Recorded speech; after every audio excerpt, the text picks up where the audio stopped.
Hi, I'm Jeremy Crosby. And I'm Nick Boucher.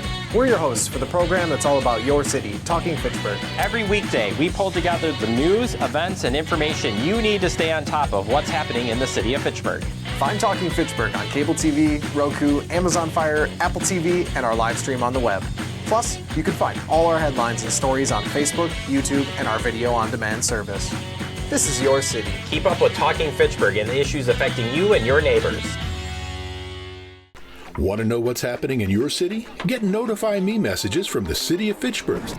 Visit fitchburgwi.gov on your computer or mobile device and select the big Notify Me button on the left. Enter your email and/or phone number, whichever is best for you to get notifications.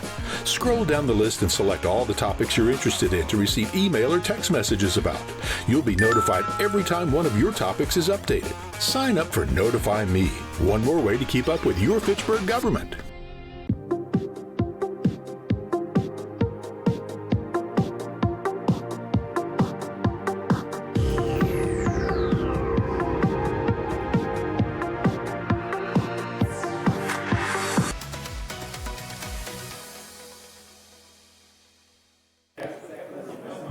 Good evening, everyone, to the Plan Commission meeting for August 19, 2025. The first thing is to call to the order to the meeting at 6:30 p.m. And next, we move to the approval of a minute. I move approval. I'll second. Any question, comment? No. All those in favor of approving the minutes, say aye. Aye. Any opposed? The motion carries. Oh, everyone is sitting that side. That's their normal side. So next we move for an item 3, public appearances for non-agenda items. Do we have anyone here that wishes to speak for a non-agenda item?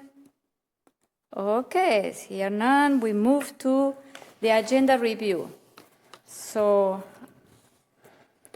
and then we go to item 5, agenda items. I'll move to move agenda item 5A to the end of the docket for tonight. Second. All those in favor of moving item 5A to the end of the agenda, say aye. Aye. Any opposed? The motion carries. So next we move to item 5B, is the public hearing and consideration of conditional use CU-2601-25, request by Tory Van Slyke, agent for EDS Power Solution DSP, to grant conditional use for a solar utility use on property located at 2404 Matchler Road. Okay, is anyone from EDF here? Okay, did you file this? Do you have this form? Okay, can you come to the microphone first? And then I'm going to call, we have someone on the audience that wishes to speak in favor of this. Where is? No. Okay, go ahead. Okay. Good afternoon or good evening, members of the Plan Commission and Madam Mayor. It's good to see you all again. My name is Tory Van Slyke. I'm a project developer with EDF Power Solutions. With me tonight at the table is Peter Bay, the VP of Project Development with EDF as well. And yes, as I said, it's good to see you all again. We were in front of you all in February of 2024 for a conditional use permit for the Sunnyside Energy Center, the project that's located at Muchler and Wayland Roads in Fitchburg. And we're here tonight to request an extension to the construction deadline of that permit. As you all know, and it's in your packet, we have, per the ordinance, we have 2 years from the issuance of that permit to complete construction. And we'd like to request the 12-month extension that's allowed by ordinance, the one extension up to 12 months. And the main reason for that, as we said in our information we submitted to the city, is Madison Gas and Electric, MGE, will be the long-term owner and operator of the project. And as part of the process for the project, MGE needed what's called a certificate of authority from the Wisconsin Public Service Commission. And that process took longer than we anticipated. We originally thought that'd take maybe some of the 6 to 9 month time frame. That took over 12 months. So we just got that, or the MGE got that approval from the PSC in May of 2025. And we've started construction of the project. In February of 2025, we drew a right-of-way permit from the city. to build the driveway entrance off of Wayland Road for the south end of the project. And we've worked with the landowners to prep the fields for the construction. We've done some removal of corn stubble, some disking and tilling of the fields, et cetera. And we're essentially ready to go full mobilization on construction. We planned a contractor kickoff meeting with all the local area construction contractors to take place next month. And so we're just making sure that we can get this, or request and get this extension from the city to give us another year to make sure we complete the project. And we're anticipating to have the project construction complete at the end of 2026, so December of 2026. And I have prepared a few slides, if necessary, and can show a site plan if that's helpful, but we thought we'd just kind of keep it short and sweet and entertain any questions that the commissioners may have. Okay, Thank you. Thank you.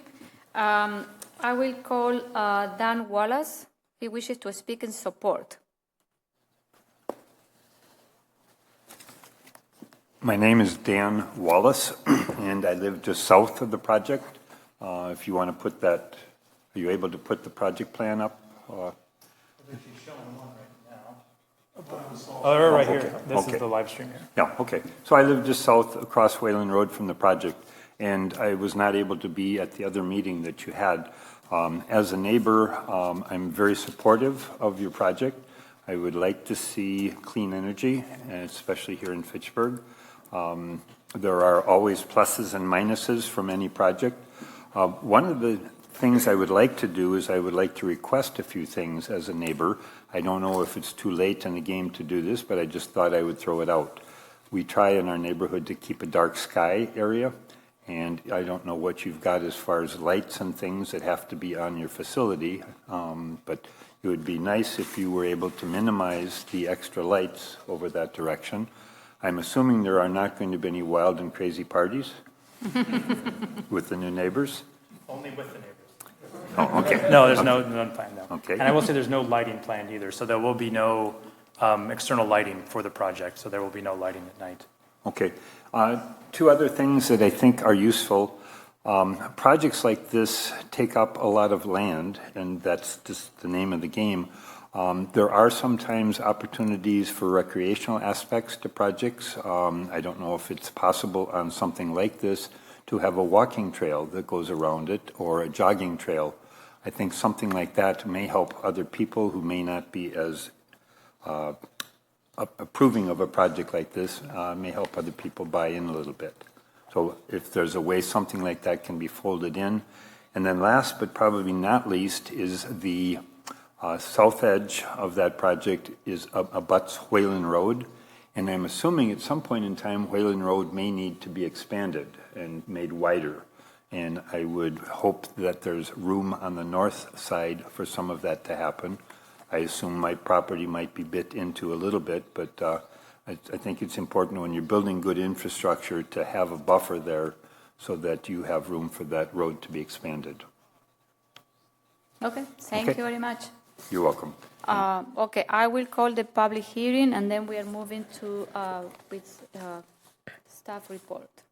Always late. Oh, I did want to speak in support as well, so okay. I'll keep my comments as brief as last. Okay, good.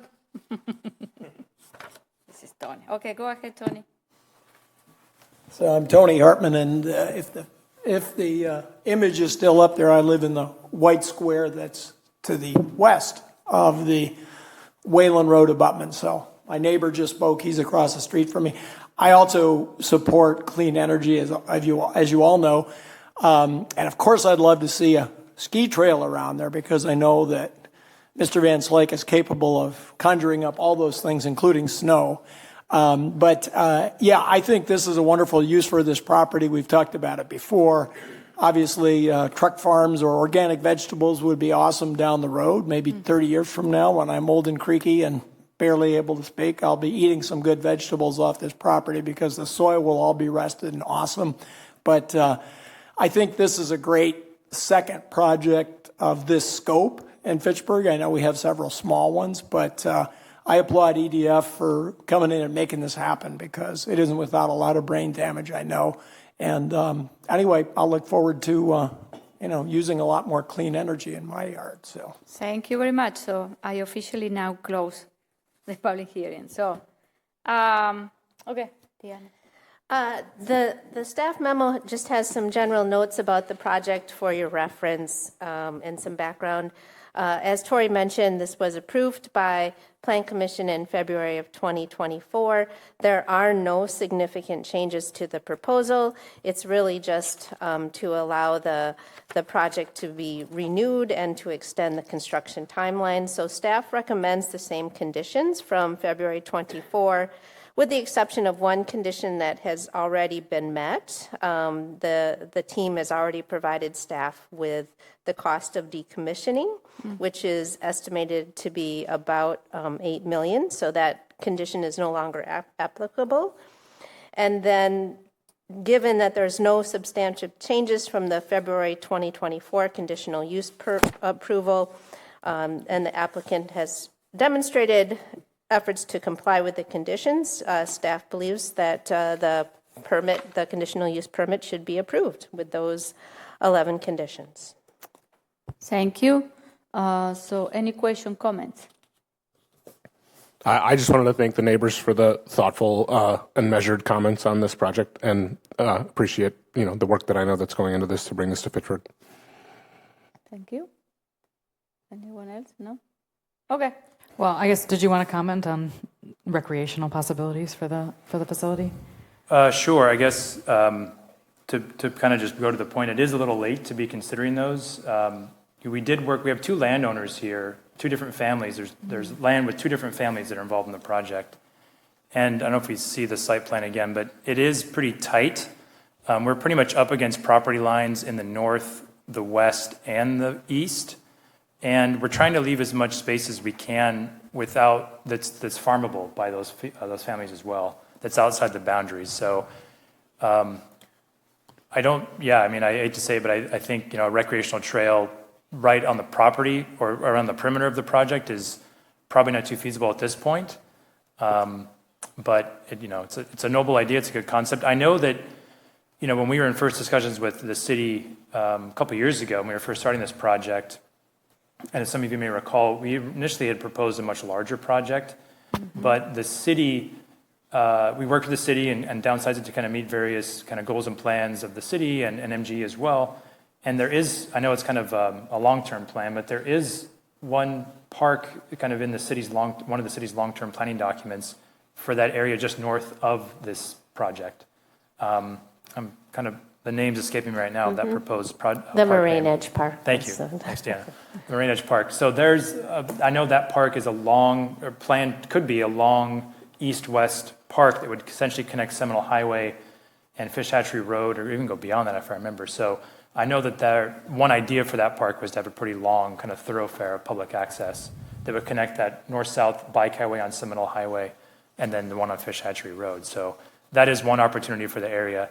And I would say, too, if, as an avid cyclist myself, if Wayland Road does get expanded in the future, maybe there's a possibility there to add a bike lane on that road as well. So hopefully that could blend in. I know there's also that pedestrianized separated walkway on Fish Hatchery Road as well that runs just east of the site where the substation is as well. So hopefully the Moraine Edge Park may be able to connect all that with another east-west corridor.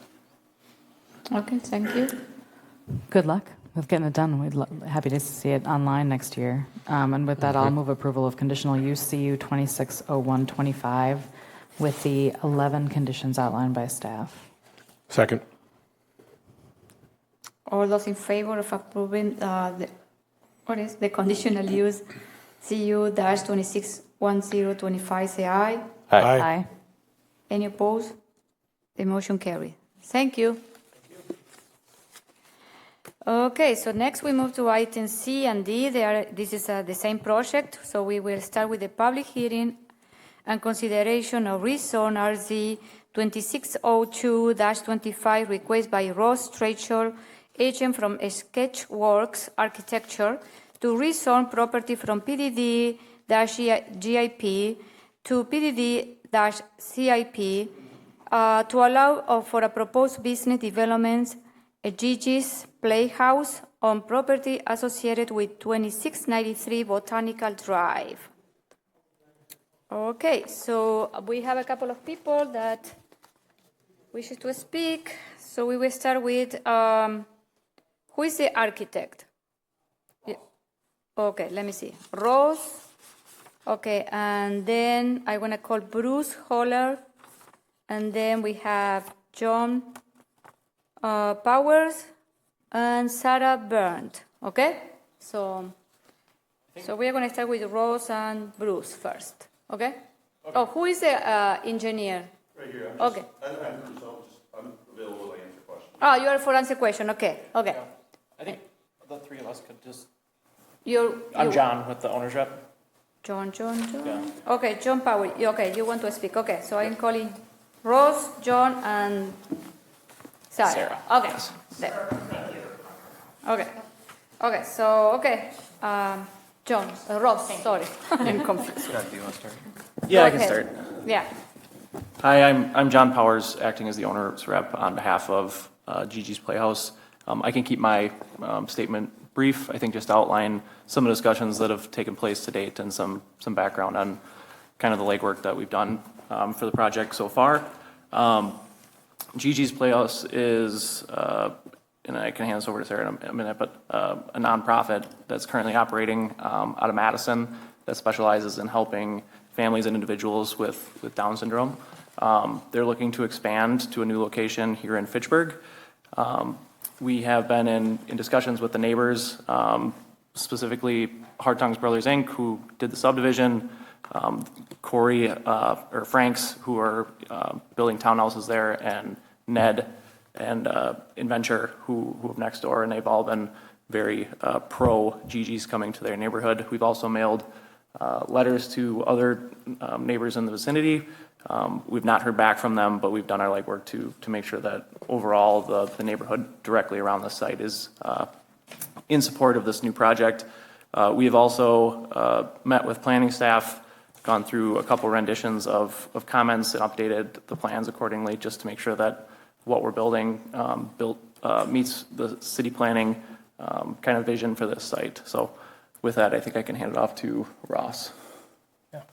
Ross Treichel, architect, project manager for this Sketchworks Architecture. So we've got a wood frame building, roughly 8,300 square feet, I believe. General programming space, we have offices, some multi-use rooms that they, a multitude of reasons they use it for arts and crafts and meetings and family outings and all kinds of things of that nature. We have kind of a double-sized kitchen in this building for working through that and for preparing meals on a daily basis. A half-court gymnasium for fun activities like that, and then also outdoor play areas that'll be fenced in for some security. But exterior building materials, fiber cement panels, lap siding. We do have masonry along the base of the building. We do have some aluminum storefront windows and some vinyl windows throughout the building, trying to bring in as much natural light as we can. And that's kind of a quick, brief overview of the building itself. Okay, thank you. Sarah? Hi, I'm Sarah Barrett, and I am the board president for Gigi's Playhouse, and I'm also a Playhouse mom. At Gigi's, we make a commitment to changing lives and providing hope through the consistent delivery of educational, therapeutic, and career development programs for individuals with Down syndrome and their families. 8 years ago, we opened our doors to just 25 families in a strip mall in Madison, and today we are bursting at the seams, serving over 400 families from the greater Madison area. We're really excited to come to Fitchburg. Gigi's is part of a national network of over 60 locations, and we would be the first with our own permanent location, which is very exciting. So I could talk about Gigi's all day, but I'll leave it at that. Okay, thank you very much. Okay, so then I close the public hearing and we move to staff report. Staff has worked closely with the applicant's team, as John mentioned, through the design of the PDD SIP. So what is before you are two applications. The first application is for rezone from PDD GIP to PDD SIP. And then the second one is the architectural design review. Staff believes that the requirements for PDD SIP have been met. Applicants did reach out, as John mentioned, to the neighbors via mailed letter. Staff does note, this is a bit different from many of our PDD applications. This one actually has a sign package included. So we don't always have a sign package included in the PDD SIP, but this one we do. So what that means is they can provide signage that's more tailored to this particular development, and it doesn't necessarily have to match what is in our sign ordinance. In this case, the signs that are proposed are consistent with our sign ordinance, and staff doesn't see any problems with it. But I did just want to point that out. It's a little bit different. The applicants are providing 4 short-term bike parking spaces, and then also 2 long-term bike storage spaces too. That's a little bit different. We're to see some long-term bike storage on the project, which is great. The landscape plan is appropriate, and the lighting plan conforms to our outdoor lighting ordinance. And rooftop equipment will be screened from view. And then we talked a little bit about the exterior materials, which are appropriate for the area and appropriate for this development. Staff did request some changes from the applicants, including adding some concrete sidewalks to the long-term bike parking area. And so staff does recommend approval of the rezone to PDD SIP. The standards for the zoning ordinance is in there on number 4. And then staff also recommends approval of the architectural design review. And I'll take any questions. Okay, thank you. I am open to questions or comments from the commissioner. I'm talking to you guys.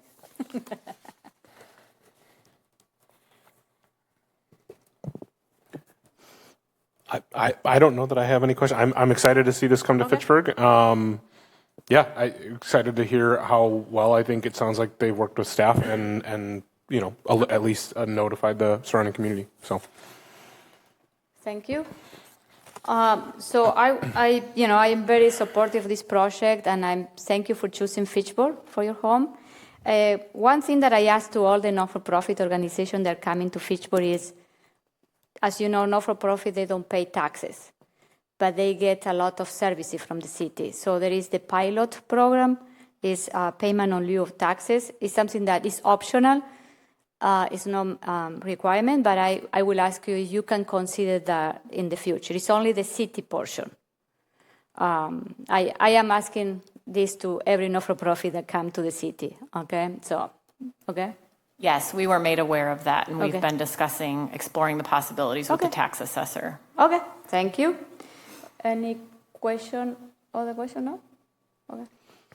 Congratulations on having the first building in the country. That's really exciting. Thank you so much. Yeah, it's a nice little area over there, too. Yeah. It's building up nicely, and be lots of residents around, so it'll be nice to have this type of facility in the neighborhood. Absolutely. Thank you. Okay, someone to... Well, I'll move approval of rezone RZ 2602-25 with the 7 conditions. Second. All those in favor of the rezone, say aye. Aye. Any opposed? The motion carries. Next one. I'll move approval of architectural design review Gigi's Playhouse with the 11 conditions. Second. All those in favor of the ADR, say aye. Aye. Any opposed? The motion carries. Okay, congratulations. Congrats. And Thank welcome. you. Thank you.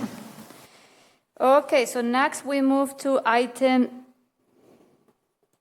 5E, and 5E and F are, and G are kind of all together, okay?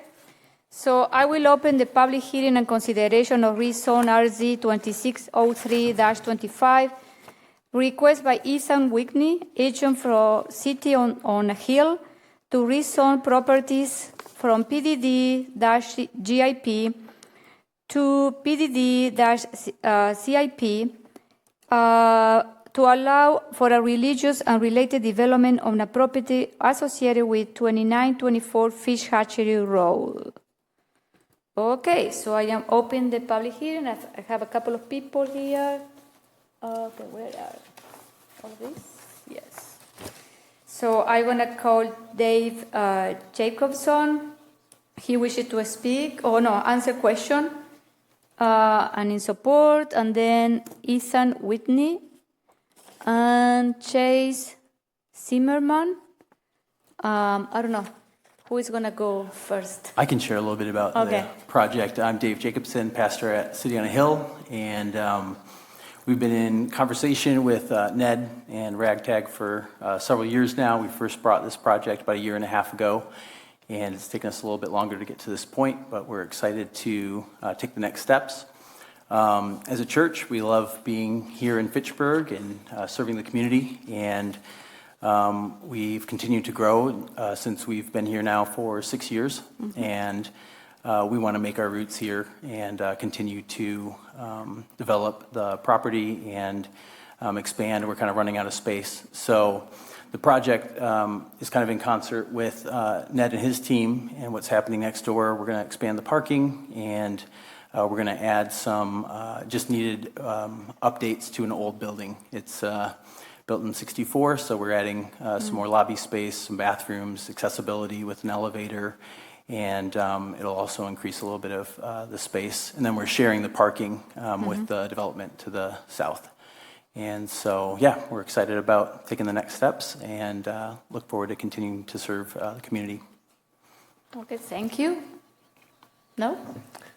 My name is Ian Whitney. I'm the architect with Growth Design Group. It's been a pleasure to work with Pastor Dave and his team. Like he kind of alluded to, this is an addition to their existing space, 2 stories. The main level really expands their gathering space and their worship space, adds some restrooms, and adds some space in the lower level as well to increase their gathering and ministry on that level. Exterior materials, we're using a not fiber cement, but an engineered wood panel with an aluminum trim system. And I'm here to answer questions. Jonathan Lilly is also online. He's our civil engineer, available for questions on the civil plan. Yes, thank you for mentioning that. Yeah, he's online. Yes, I don't know. Jonathan, do you want to add anything else? Okay. No, I think they covered it. The church and Ragtag Ventures to the south have been working together for a little bit of time now to develop the site, have the shared use parking and access, and I'm available in here to answer any questions. Okay, thank you. I will close the public hearing. We are moving to a staff report. So this, we'll start off with the rezone and the ADR. So the rezone is a request to take the church property from PDD GIP to PDD SIP, and also an ADR for the church, the City on the Hill expansion. So what you're seeing, what is showing here on the screen is actually the entire future development. The church is planning 3 different phases here, and the ADR, this is a little bit confusing, the ADR will only cover what this current expansion is.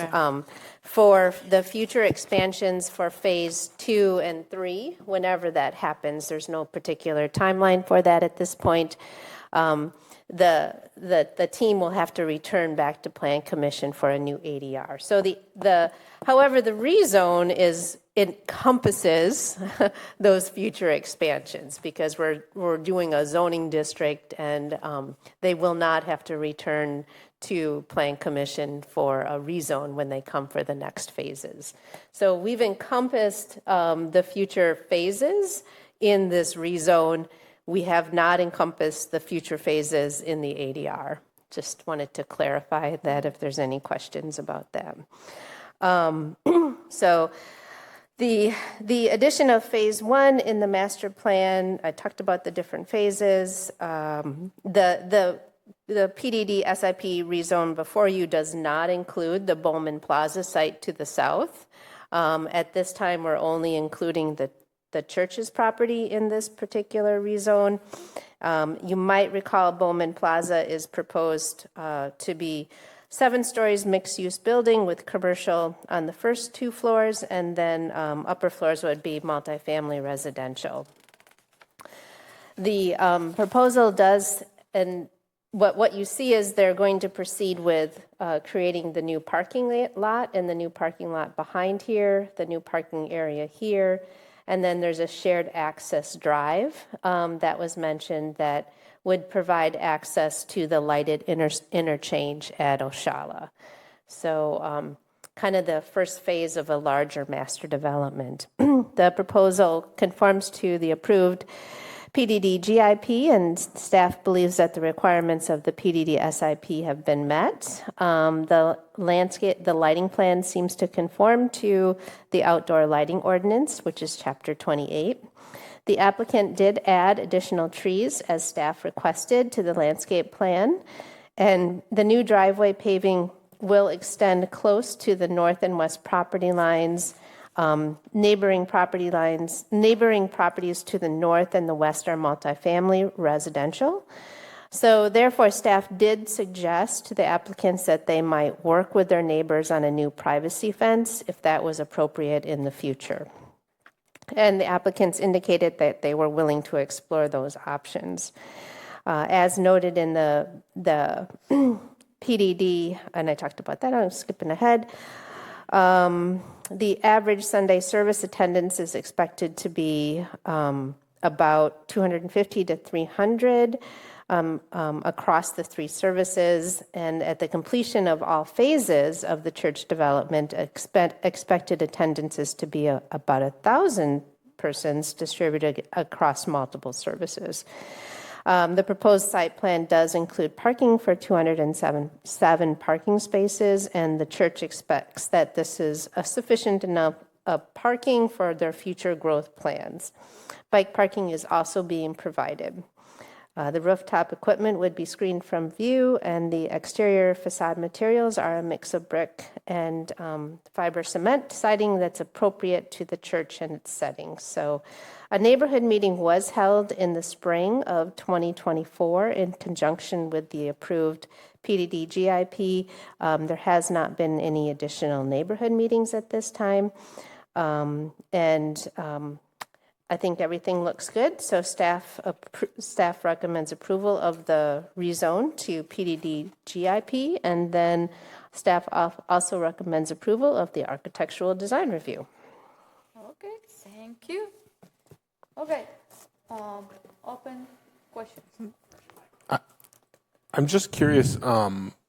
This is a lot of parking for 2 buildings that are, not necessarily going to get to that capacity for some time, and I'm just curious what the rationale is for that. Not necessarily maybe kind of hemming it with the access drive to start and then filling that in later, just so there's more impervious surface or less impervious surface for over the time and maintenance and everything else. So I'm just curious about that, please. Sure. Yeah. The part of the plan is that there's going to be some access during the building of Bowman Plaza to the south. So the back half won't be completed for probably another year or 2. Okay. And then the stormwater is kind of, because there's going to be underground stormwater, that's going to encompass the whole site. So there's not really a way to phase in the stormwater. So that was the other reason for doing it all at the same time.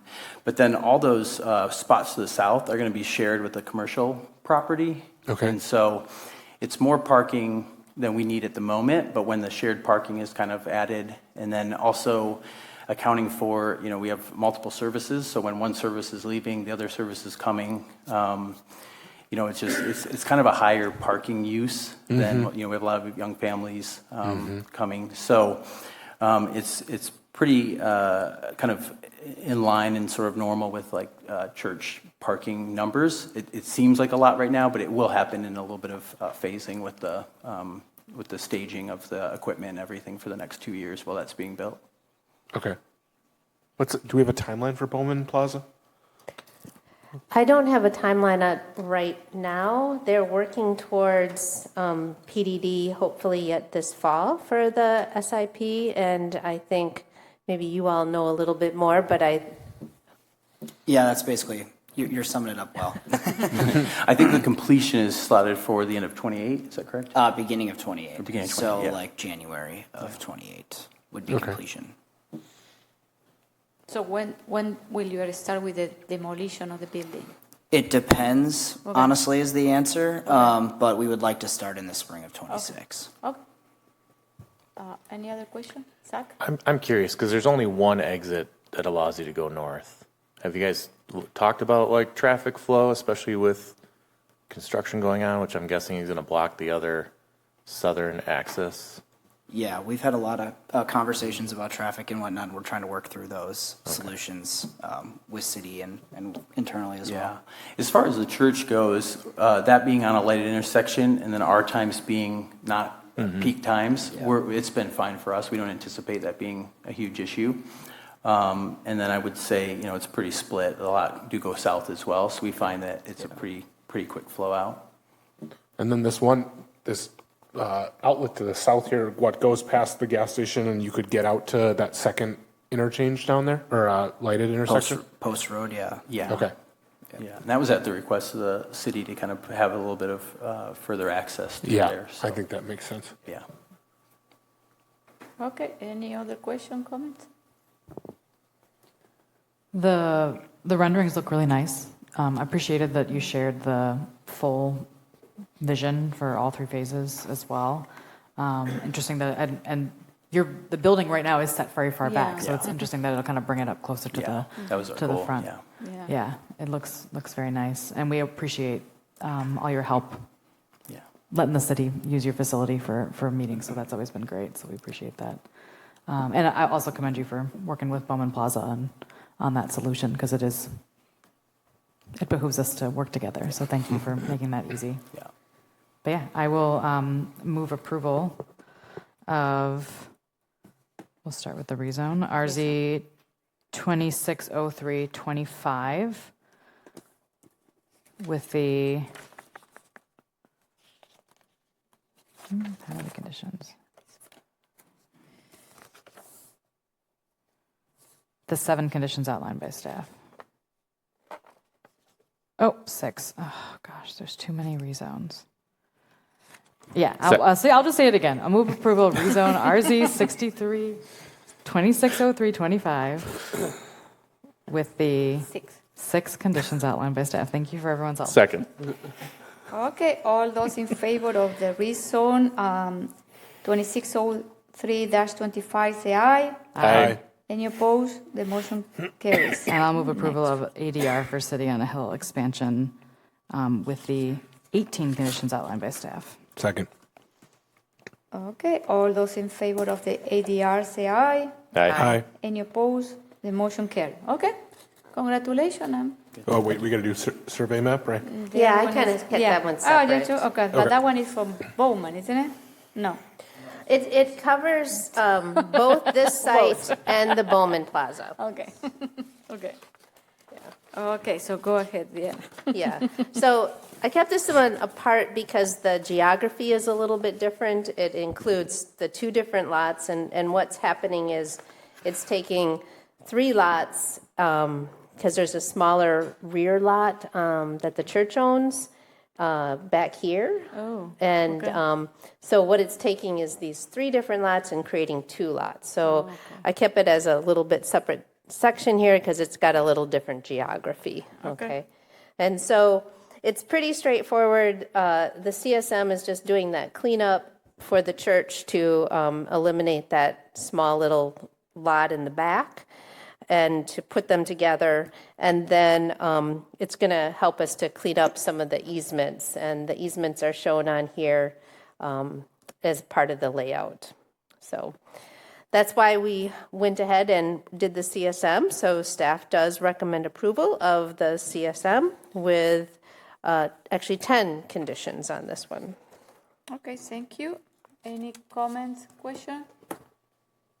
Okay, I need someone. I'll move approval of the certified survey map CS-2604-25 with the 10 conditions outlined by staff. Second. Okay, all those in favor of the CSM, say aye. Aye. Any opposed? The motion carries. Thank you. So is the taco truck going to get a space in the building eventually, or like what's going on?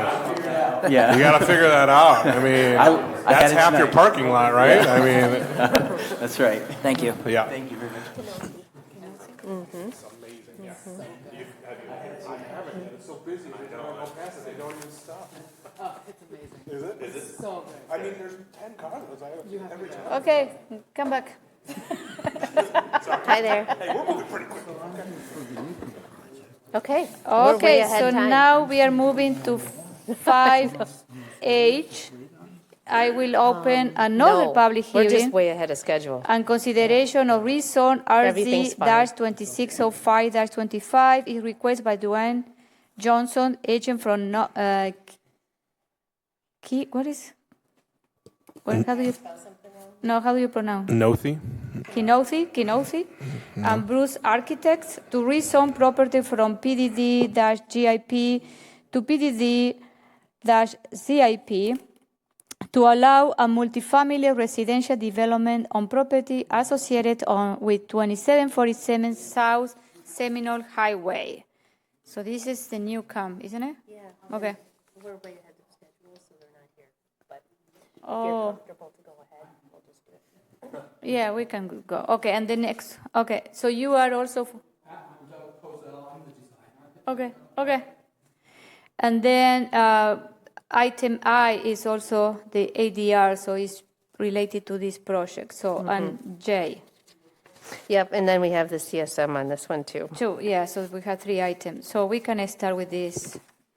Should we, I mean, would they prefer to wait? We could amend the agenda if it. I don't, yeah, they thought we were just way ahead of schedule. Yeah, we They sure are. should be here. Okay, they should be here. Okay?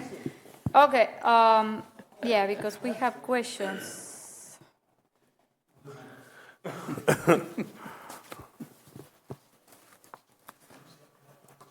I don't know. Are you going to be able to answer all our questions? If it is about the look and feel of the building, I'm your guy. If it goes into detail about the site, most likely we need Wade. Okay, yeah, let's, I don't know. I think what you could do is just move this H, I, and J, and move it to a little bit later, and we could just go Okay. through the other ones. Okay, let's do that. Okay, we're going to do that. All right, I'll move to amend the agenda to bump items H, I, and J. Do we just put them at the At the end. after P? After A at this point? I Well, see. because A is now down there too. So Yeah. let's do A and then these. Yeah, Okay. okay. Second. Okay, all those in favor of moving item 5H, I, and J after A at the end of the agenda, say aye. Aye. Any opposed, the motion carry. Okay, so now, 1 second, because I need to make notes. We are moving to item 5K. This is a certified survey map, CS-2607-25, request by Sub-Zero to obtain a certified survey map approval to allow the end of the cul-de-sac of Basswood Drive to shift west approximately 90 feet. Okay. So, do we have anyone? Yeah, we have someone from Sub-Zero. They are online. We had Jody and I don't Tyler. think she's on, I don't think they're on yet, line yet. Okay, they are not here anymore. Okay, so let's go to Diana. Okay. This is actually pretty straightforward and kind of an unusual little CSM, but what is happening is we are, Sub-Zero's property, I don't know, can you grab me? Yeah, thank you. I just have to talk in maps. Oh, actually, Tyler just got on. Okay. But I can talk a little bit, yes. and then if there's questions, Tyler's on. Okay. Okay. So what's happening is this is all Sub-Zero's property, and there's Bud's Drive is along here, and it's a private drive, right? Maybe this will make a little bit more sense. Can you if I- look in another map because it's confusing? I know this one is. I agree. This one is a bit confusing. Okay, this is Basswood Drive, and this is Bud's Drive. It's a private drive. It's actually not a public road. Basswood is public road, and so to the east here is all of Sub-Zero's complex, right? And then they're building their new headquarters in here, if you recall. Yes. And the kitchen gardens are in here, and the kitchen house is here too. So what's happening is this is a private road and a public road and this cul-de-sac, and we're shifting this cul-de-sac west is essentially what's happening. Oh. And the reason that we're shifting that cul-de-sac west is so that there's a little bit more control over the security and traffic that moves through Sub-Zero's site.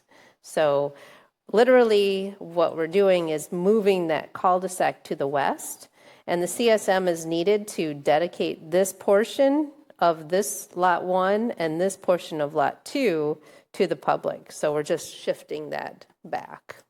And who is paying to do that? Sub-Zero has brought forward the CSM. Yeah. And who is paying for the cul-de-sac going to the west? I'll let Mike handle that.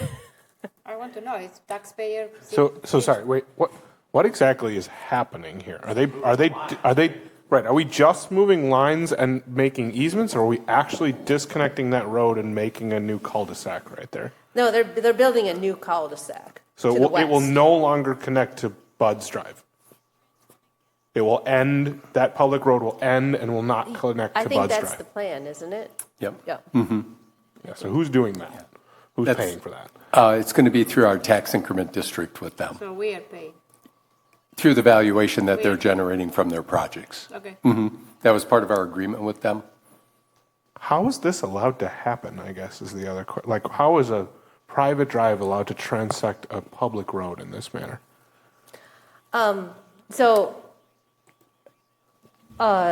This has always been a private drive, right? So that one Yeah. is, Yeah. okay. Bud's Drive is private. It's a private road. We don't maintain it. We don't do anything with it. It's always been a private road. Yep. And so at some point, and I would have to go back into the records to see exactly when Basswood was created as a public road, but it was created as a public road at one point, but this drive and all of this is private property. I understand that. What was the order of, was Bud's first or was Basswood first? Ooh, that's a really good question. I think Bud's was... This Bud's, is so strange to me. I think Bud's was first here. Basswood is the one that is going like this? I am confused. Yeah, Basswood is this cul-de-sac. So And that's public. How did we ever get this survey? Was there a reason that this was done in this way? It goes I to don't know. some of the history and sequence of their projects, because you remember that there was a road that used to go through their first property, there south of those larger buildings Yeah. that were done to the north, and then it connected over to the Fitchburg Business Park at that time. And then when they wanted to add on, because it goes over to, is that Executive Drive there, Deanna, to the east? Yeah, In the Fitchburg Business Park? yeah, I'm not sure. Yeah, so there- Marketplace Drive. Marketplace. This way. Yeah, this so is that used to wrap Marketplace. around the south part, but then when they did the building to the south there, of the main building to the north. They didn't want public traffic going through their campus because they've got the truck loading docks and truck interaction. So from a public safety standpoint, they didn't want a public road cutting through there. So that's when we worked with them to do kind of the north-south that wrapped around their campus. And then we had the Commerce Park extension in mind with Sub-Zero Parkway in the future that wraps around the southern part there by the Hop House for the public streets.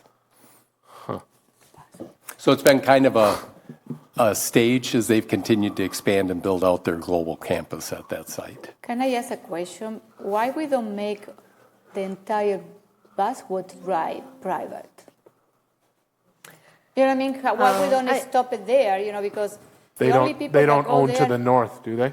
Yeah, they don't, so they don't own this, and this is important for their truck traffic. Both these businesses rely on Basswood for their Oh yeah, I thought it was for the their same. access. I thought it was all the same campus. Okay, No, the same company. these are two different companies, and you can see how there's loading docks here, and then they're relying on this for their truck traffic. But it's not going to affect if we move 90 feet to the west? Just that bulb, yeah. It's not going to affect the entrance to this building? No? Nope, Okay. they've got that all figured out, that they will still have their entrances there at the bulb, but they'll still be able to do their entrances.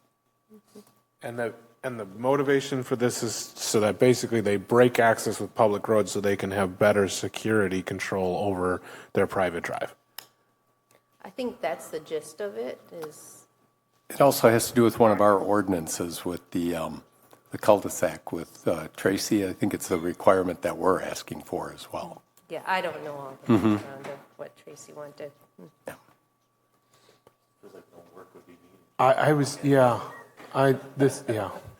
It feels like an odd spend to me, but like I guess I get it. I don't know. Yeah. Did we have a conversation about this before, or was this in the CIP that I saw? No, maybe when we discussed the other one like a couple of years ago. Literally I a don't know, you concrete were- stanchion. I have a just like distinct across the recollection road. of this, but maybe we talked about it in We transportation and closed transit. another Yeah. one and we create like a semi-cul-de-sac on the other side when we. Oh. I guess we Commerce have to Park. path it in a way. That one was done like 5 years ago? No, 6 years ago. When they built the dishwasher plant. The plant. Mhm. Yeah, it was 6-7 years ago. Yeah. Yeah.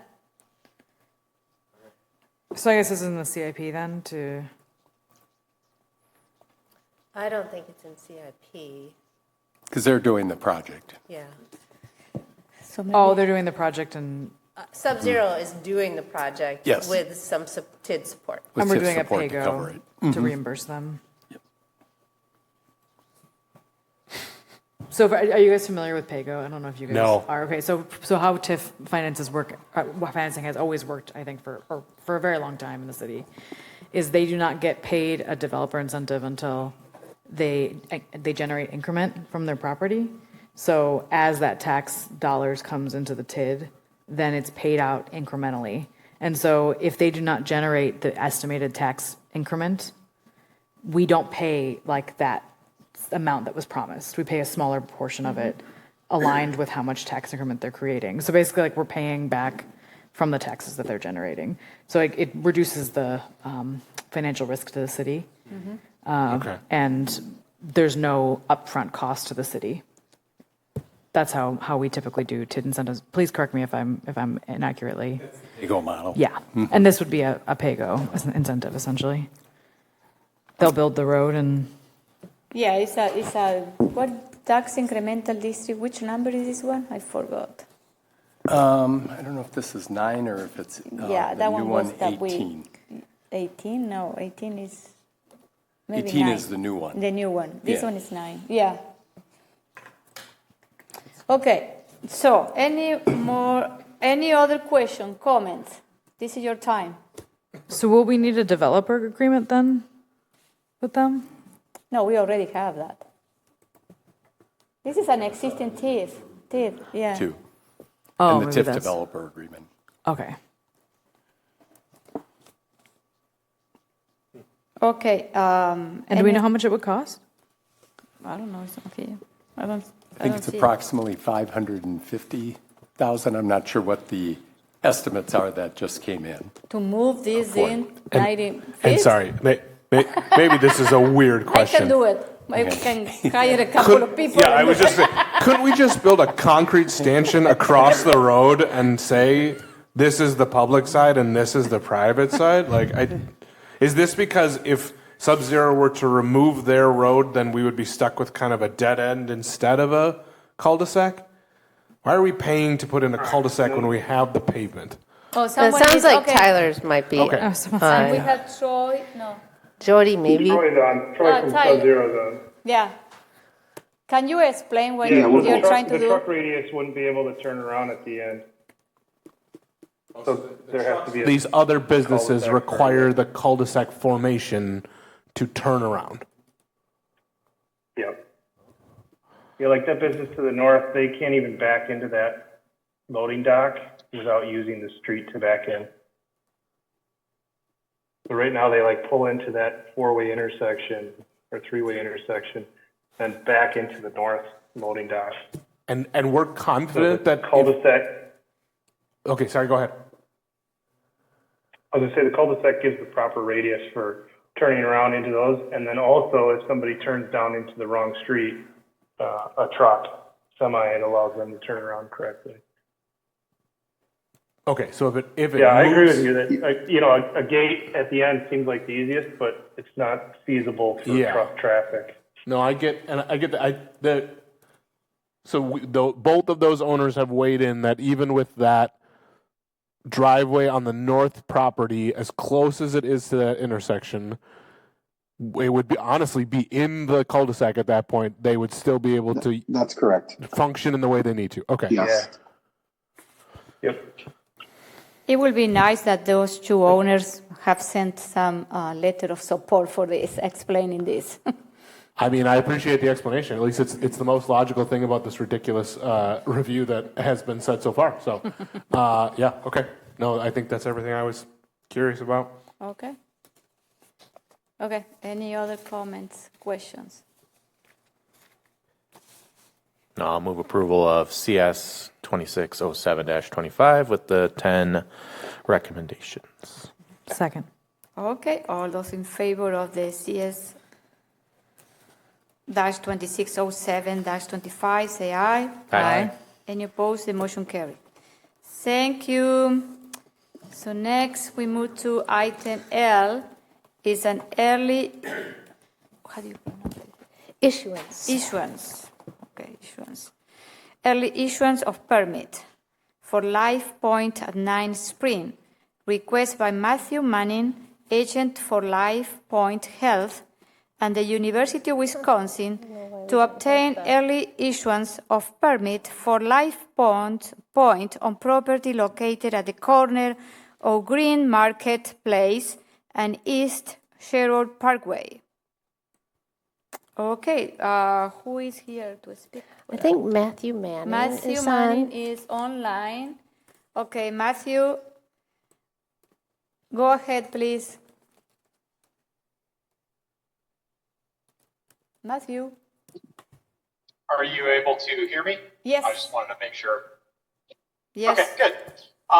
So the request is pretty simple. It's requesting, I forget the formal terminology, but request for early start to the project to allow us to potentially get out of the ground early. The real request is simply, we've run into this on some other projects in the state of Wisconsin where we have permit reviews in the state sector that take longer than in the public sector. So the state has taken longer to do permit reviews than the local municipality, and the state has their own form of early permit approval. So rather than create the potential confusion later on, we decided that it made sense for us to ask for the early approval from both the local AHJ yourselves as well as the state. So we're trying to just make sure that we have all of our ducks in a row. Thank you. Okay, Diana.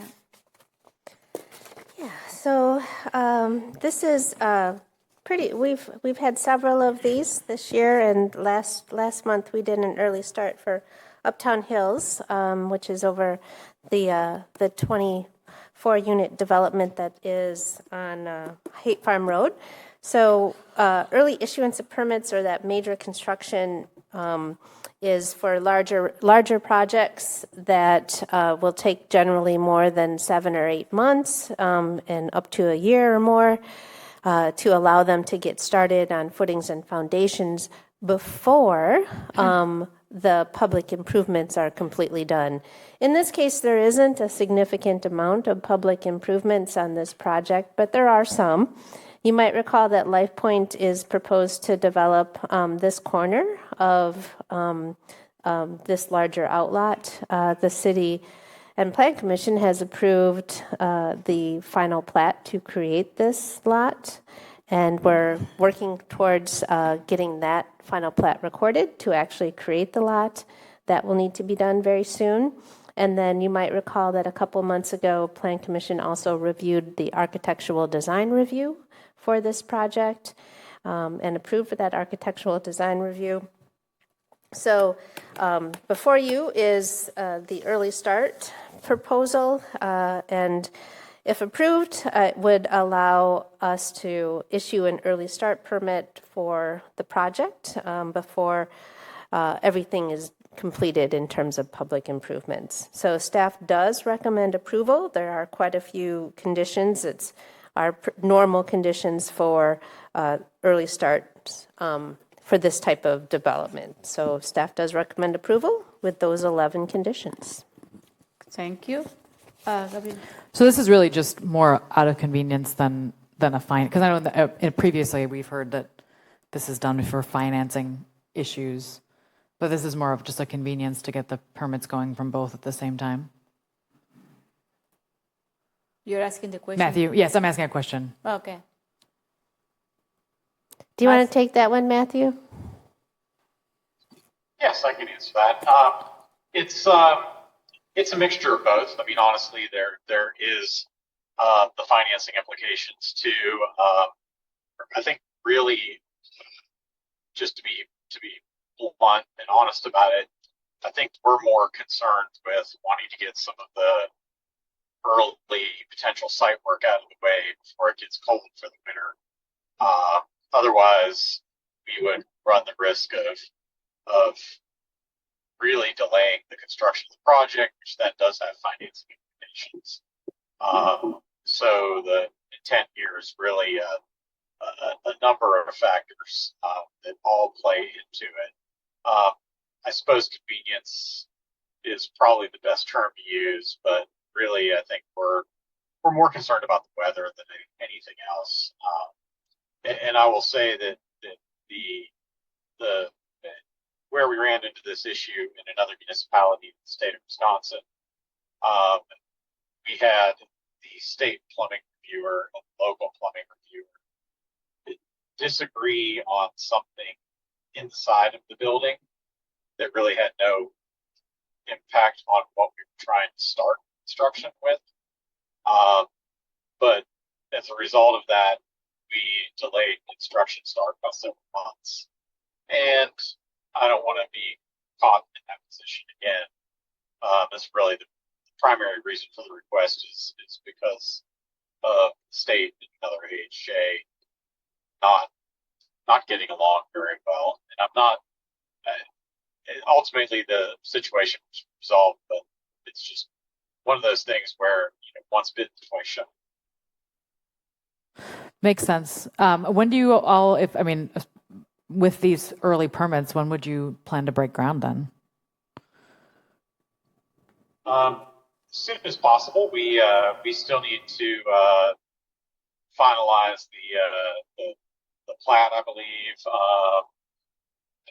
Deanna, correct me if I'm wrong, but I believe we still need the final Article 4.1 or Article 5. We do still need the final Article 5.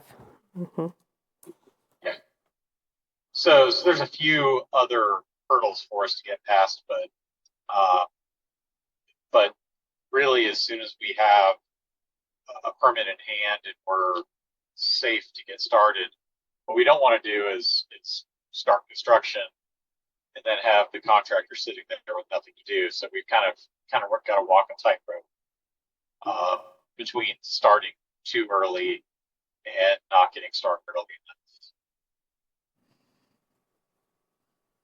Makes sense. I have a question. If Life Point and 9 Spring are for-profit or not-for-profit organization? Do you know that, Matthew? Yes. So LifePoint is partnering with UW. However, my understanding is the entity, there's a joint venture entity that is created between those two, and it is a for-profit venture in that regard, even though it is tied to university. Okay. Thank you. Okay, any other question? Comment? I will approve of early issuance of permits for Life Point at 9 Springs with the 11 conditions outlined by staff. Second. All those in favor of the early issuance of permits, say aye. Aye. Any opposed? The motion carries. Next one, we are 5M. This is a resolution R-135-25 accepting a perpetual easement for public sidewalk purposes on Outlot 4 in the Jamestown Quarry plat. Okay, do we have anyone for this one? No. No, this is something brought to you internally.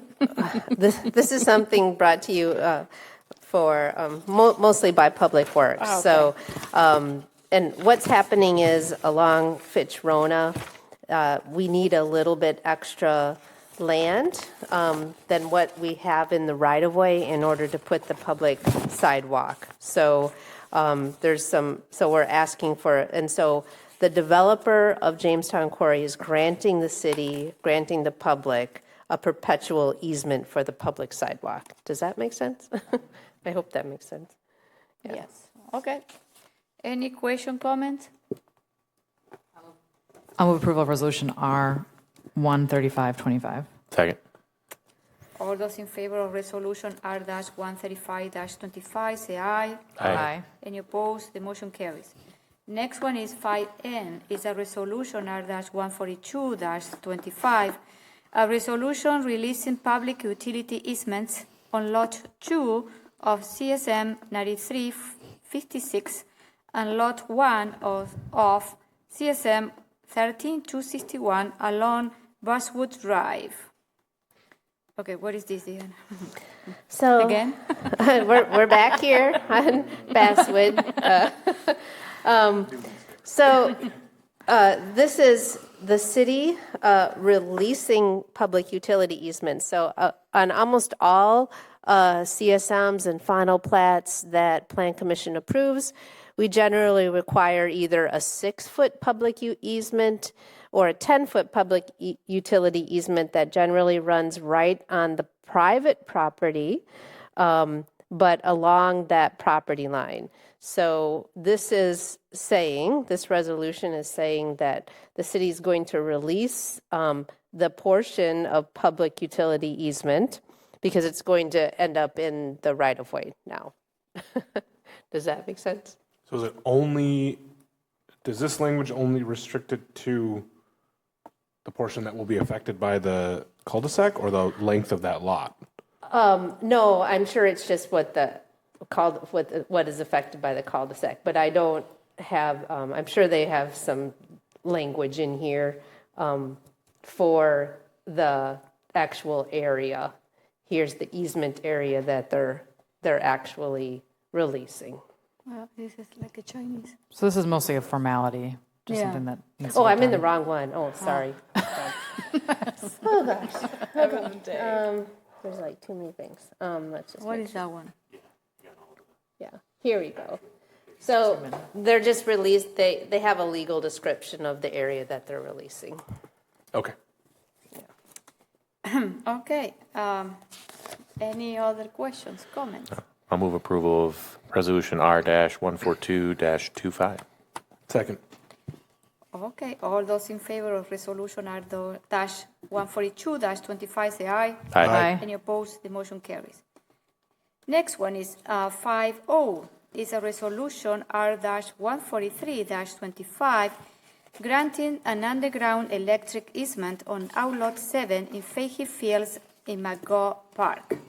And before we go that, I got someone who, Patrick Cheney, he wishes to register in opposition. And he make a comment. I'm going to read it because he's watching us.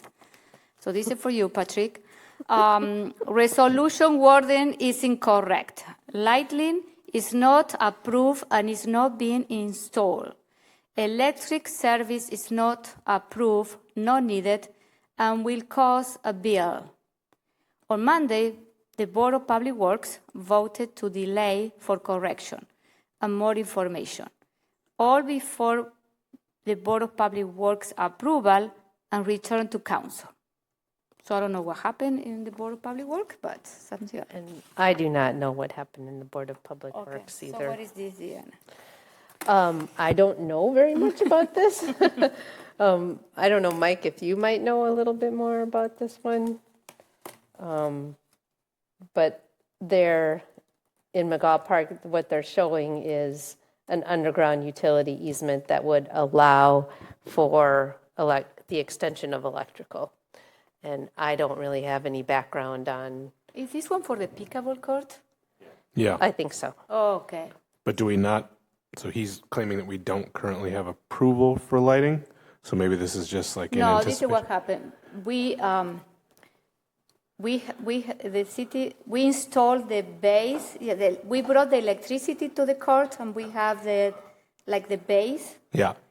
And then, but we don't have the light yet because the fixtures. The fixture because it's an extra cost that we didn't have enough money to do that part. But we installed practically the base because we are trying to find the money, fundraise the money for the light. Sure. You know, but it's already the connection is already there. I was there the other day playing pickleball. It's done. So literally, is this easement just covering a connection that's already been buried at this point? I don't know, Mike. Do you know anything? No. But I mean, I'm just curious. I'm fully in support of this. I would like to see lights there. So if this is a step in that direction, I'm fine with it. But I just I feel like we should have a committee of the whole session about easements. I come to that. I just feel like there's a lot of. We talk about them a lot. So which one is lot 7 on the map?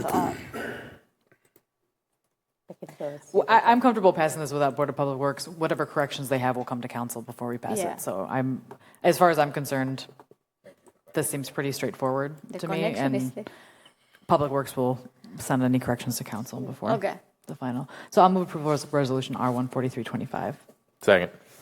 Okay, all those. I'm sorry. Are there conditions? No. No. Okay. Okay, all those in favor of resolution R-143-25 say aye. Aye. Any opposed? The motion carries. Now we are 5P is resolution R-154-25 accepting a public pedestrian bike path easement, a maintenance agreement on assignment on lot 66, outlot 41, and outlot 42 in 7th addition to 9 Spring. Okay, what is this? This one I can talk about a little bit. So we're back at the Life Point property again. So we've been talking about Life Point and their early start. So we're back on this corner with East Sherrill and Green Marketplace. And between when the 7th edition, which of 9 Springs, that plat, which has been approved by Council and Plan Commission, but not yet recorded, there is a outlot here and then a proposed public pedestrian bike path and trail. And so what this resolution does is accept that easement for this public pedestrian and bike path. And then it also references the maintenance, the long-term maintenance for the public pedestrian and bike path. And the private developers will be responsible for the long-term maintenance of this, not the city. Who's going to build it? The developers. Oh, okay. What does that end with on the north end? That's what I was going to ask. Where does it go? Yeah. Well, so this goes back to our future master plan. And let me go back. So this is one whole outlot, and what we're doing is creating those two buildable lots in the alley. And then the idea is to have that alley connection, that pedestrian connection that would come all the way through this lot. Okay, so eventually a second Yes. portion of that will finish the cut through the middle. Yeah, when this is developed. And there is a project coming on the corner. Right, that's the one we just reviewed on the bottom right corner there. Yep, this is where Life Point is proposed, Okay. and then And then the Avante is proposing another multifamily building on this corner. At this point? There's nothing proposed at this time. But the assumption is that anything that is proposed would have to break it into two lots so that then that has a right of way? Yep.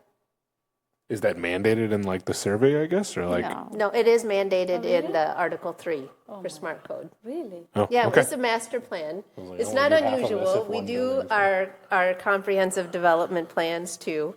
And in Smart Code, we do an overall site master plan for the entire Nine Springs area. Can you amend that plan like we Of do course, with the other one? Okay. we've amended it 12 times at this point.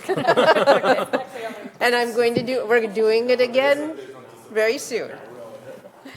Okay. I'll move approval of Okay. Resolution R 15425. Second.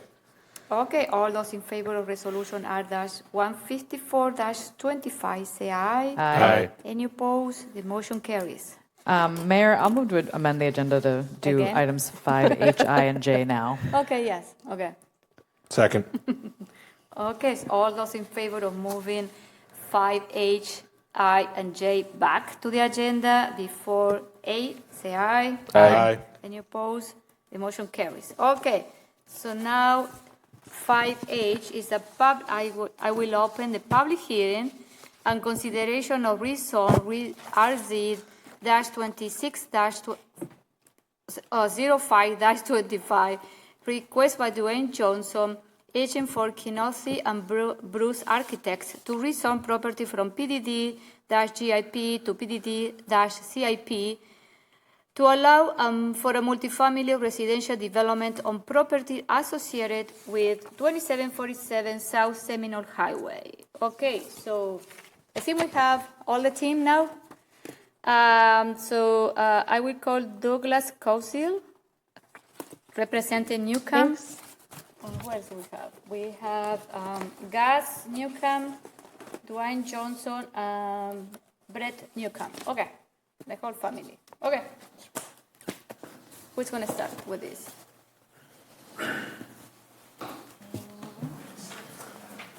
Oh, Douglas. Okay. Who is going to start? You, Gus? Or... Go ahead.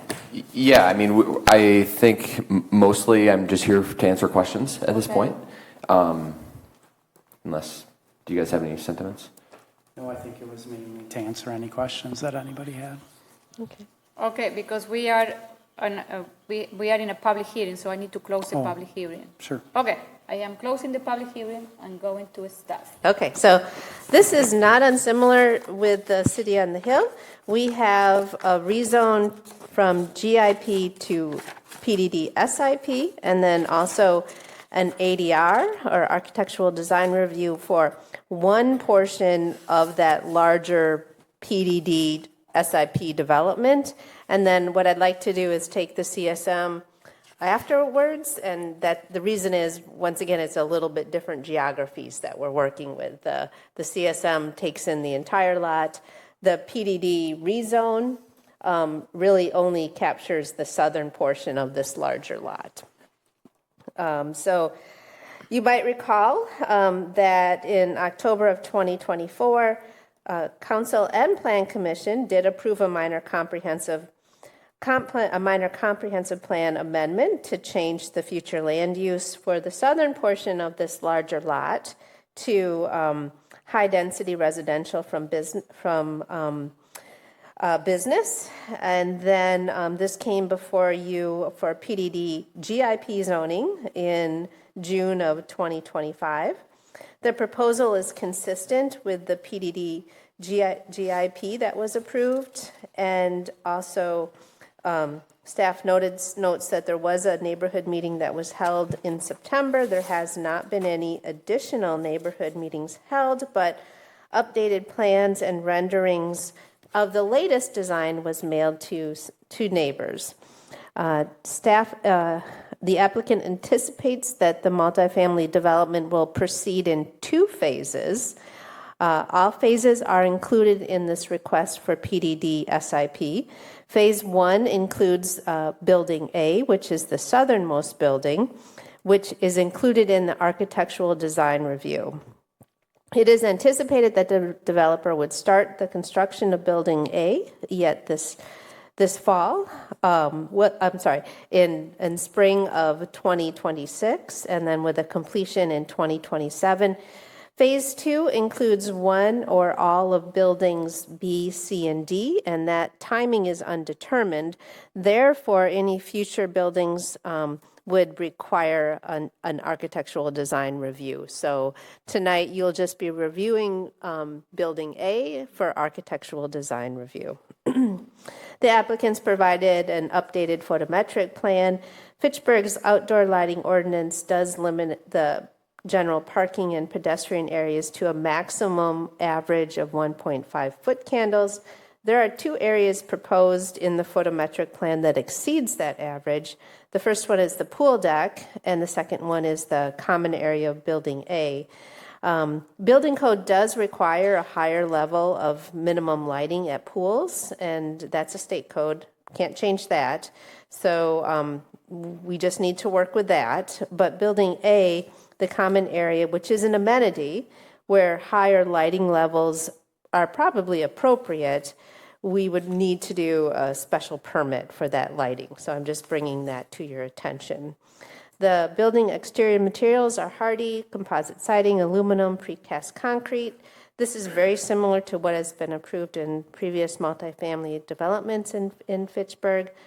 And staff notes that they did not provide updated construction drawings.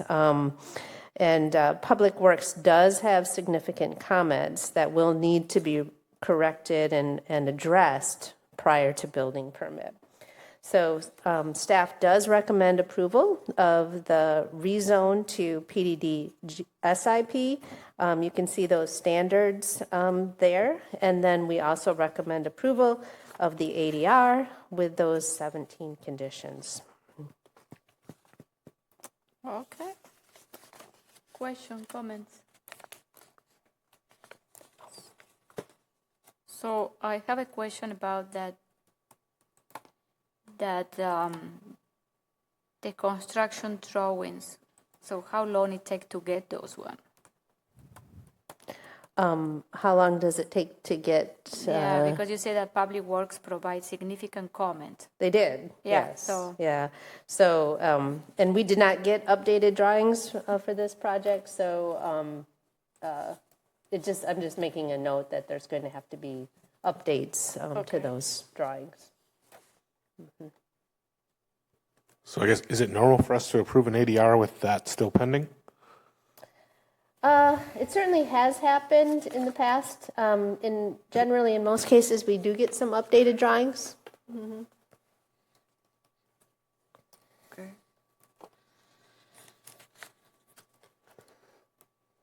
Any question, comments? Could you just walk us through the design a little bit? Would that be okay? We have it up on the screen. Talk a little bit about the materials and the. Tell me where you would like to go. Well, this is a great one. Okay. Sure. I'll just walk you through sort of the aesthetic side of it. We intended this to be a building that's rooted in the Midwest. It has, I would say, hints of prairie in it, similar to the building that we're in now. But in this building, it's a broad overhang, unusual for an apartment building, horizontal siding, and the kind of coloring that might make it feel anchored here. Shades of green, 2 shades of green, russet, rust. That material selection, I think, really kind of anchors it in this place. The building design itself is meant to be simple. It's not a foreground building, though it has foreground parts. A foreground building would be a library or a city hall or a church. Apartment building needs to take a more quiet presence in the landscape, though there are parts that do advance. There's a part at the corner that steps forward, the material changes, that's where the rust material is. It's not rust, it's aluminum that kind of has that appearance. Also the entrance on the north, also the entrance on the courtyard side are all in that kind of material. I would say it is characterized by an abundance of windows and an abundance of balconies, rather large balconies. I think that's what I have. Okay, thank you. Any other comments, questions? Deanna, do you have kind of an overall synopsis of where Public Works had questions or issue or anything like that? It's just mostly, I mean, you can see at the beginning of our, at the beginning here, you can see all of the notes that Public Works, oops, sorry, that didn't go right. But that's what this is, and I can't really see what I'm doing. But our architectural design review feedback letter is what is providing those comments from Public Works. And I believe a lot of those were civil related, and Wade did respond back that he'd be updating those drawings, and he didn't object to any of the comments or questions. Are you still planning to do the deck out into the stormwater facility, or? We did eliminate that feature, yeah. Yeah, it was competing with the grasses, and the height of it felt kind of awkward with the height of our landscaping, especially as it grows until it's fully grown. So I'm looking at the rendering with the building like more in the context of the grass, and so we anticipate kind of keeping that area more natural looking, or okay? It's prairie grass. Big prairie style. I think that's one of the last pages on here. Okay. What is that? What is that? The second to the last one. I'm on page 41. 41 out of 186. I'm on the.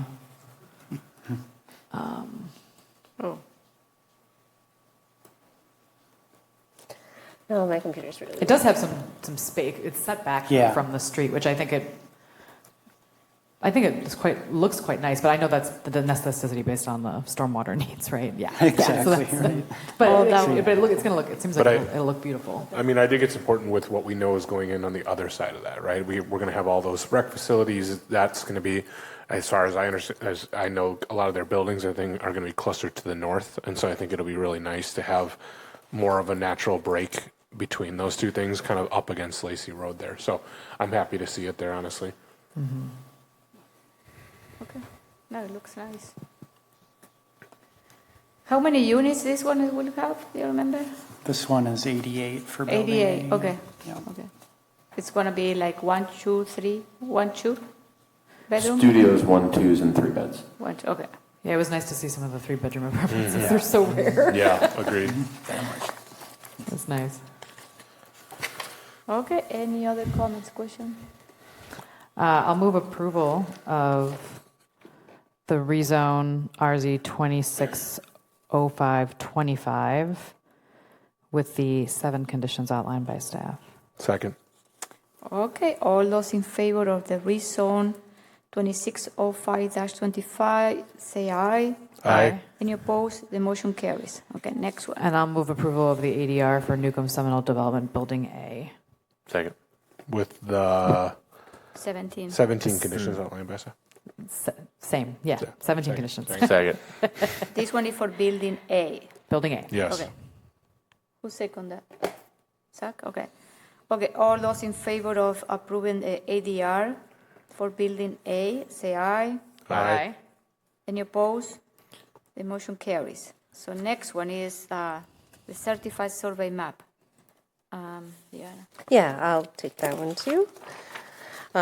Just kept this one, once again, I kept this one separate because it is a little bit different geography, and it subdivides the entire parcel into 4 different lots.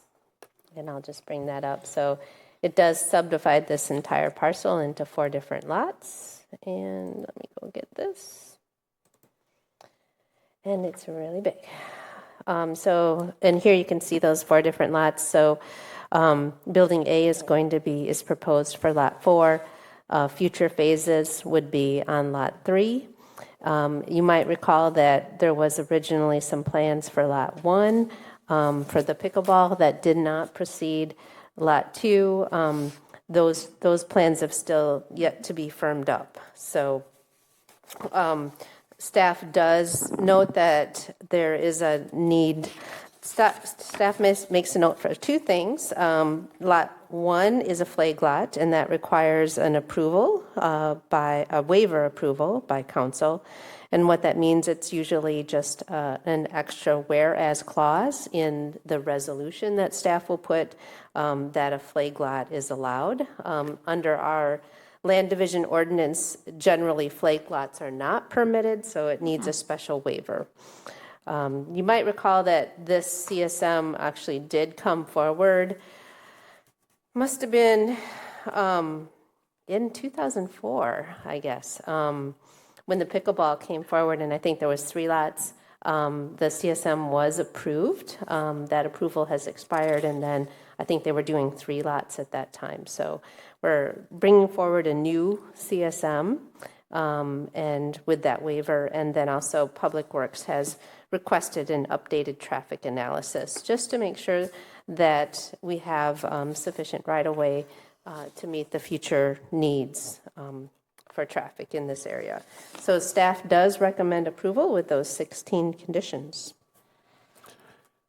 Thank you for asking for another traffic assessment, just as this shifts for us to fully understand that we'll be sufficient in those spaces. Were you saying flag lot?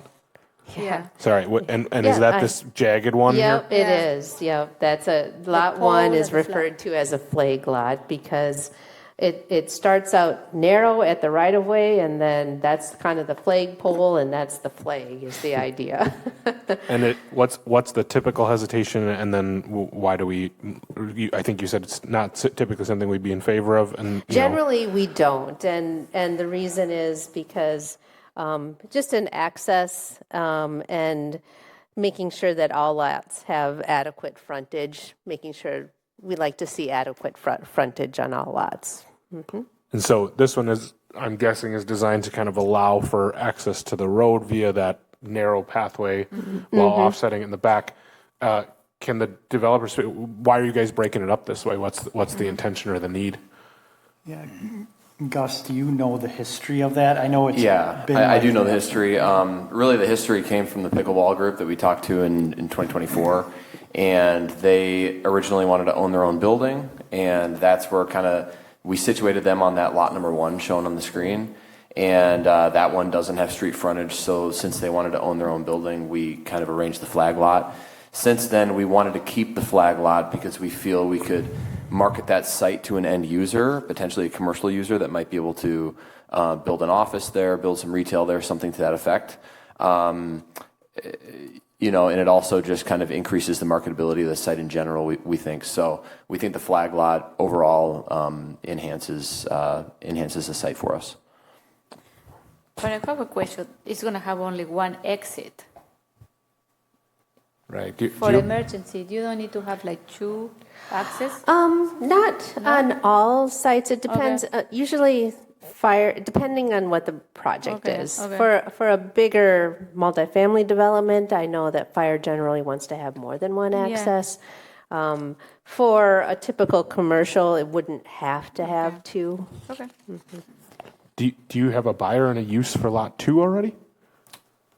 We don't. We've been talking to we've talked to several prospects. The consensus we're getting from those prospects is that that development project is a little bit too far out to be able to commit to a lease or something to that effect. So, we're planning on building the southern lot first and then phasing it going north. And we feel that that's probably going to be more likely one of the last buildings to get built. So we think that's probably going to be a more serious conversation a year or 2 years from now. I have a question. Sure. What you're going to do with the barn?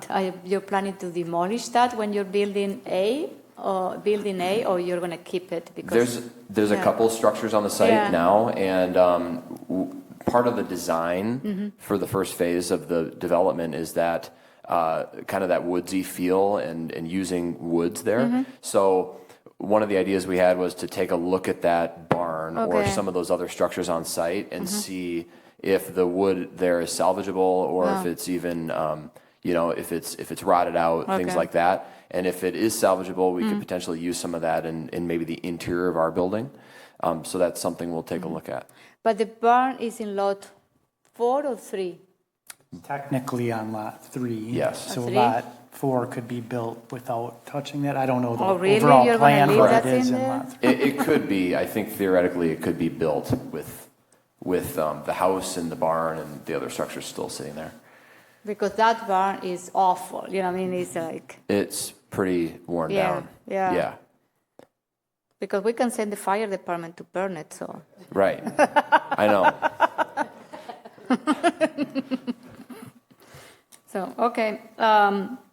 Okay. I also, not sure if now's the right time to bring this up, but as far as the traffic study goes, I have been in contact with our traffic engineer on the one that did the original traffic analysis, and he has been in discussions with Ross with the city, and my engineer feels as though the traffic study doesn't need to be revised because if anything, from the original time we did the traffic study, the unit count and the number of cars has gone down. So I guess I'd like to hear from you all. Is there a different way you're looking at this? What's the reason for the desire for an update on the traffic study? Our concern is, it's not only Fitchburg residents that use that corridor. We have a lot of transit coming from Verona and south. And I know that already people are complaining about some of the traffic there between, the church, the Sub-Zero campus, and the idea is to provide that sense of peace to the neighbors to say that we did another traffic analysis and it's not going to be so hard that, you know what I mean? Because they assume that, well, now there's going to be only 88 units, you know what I mean? But when this development is complete, I don't know how many units it's going to be in total. Probably in the range of 350 once the northern part's developed. Yeah. But the original study was done, I believe, with reference to like 400 units. Okay. So the traffic analysis is not free to do. Okay. So I'm just wondering what value that provides to take that step and do that again. It's provided peace of mind to the neighbors. I mean, I think if we have less units, though, and we can get that on paper, then we should be fine, right? Maybe we need to talk to Ross to see if he can. I think if we can get if we can get that in the recording, and if we can get Ross to agree to that it's a reduction in units, and then obviously a reduction in cars. Absolutely. Yeah. So. No, that's understandable. Yeah. So we'll talk to Ross if he thinks we need to do it. We're happy to. I mean, I'll be honest. My concern actually kind of comes in on the flag lot and what ends up going in there. And so the only reason I kind of wanted to see a reassessment is because I think the uses are different in this. I appreciate that the units are less, and that is one piece of this equation. But if you were to put a certain type of business on lot one and now you're funneling all that traffic in and out of kind of that one driveway, to me there starts to be a little bit more of a question mark there. So that was actually where my mindset was coming from, is just if you're going to survey this in a different manner, we're talking about flows being different, and so That was actually where I was coming from. But wouldn't we have to wait until we know what kind of business that is? Right. And so I guess Yeah. I'm more than happy to be okay with the current traffic assessment if the layout plan as we see it is less total units. But then I think there's going to have to be a bit of a conversation as that comes forward of, what's going in there, how's it going to impact what's been done already, and kind of that assessment. So.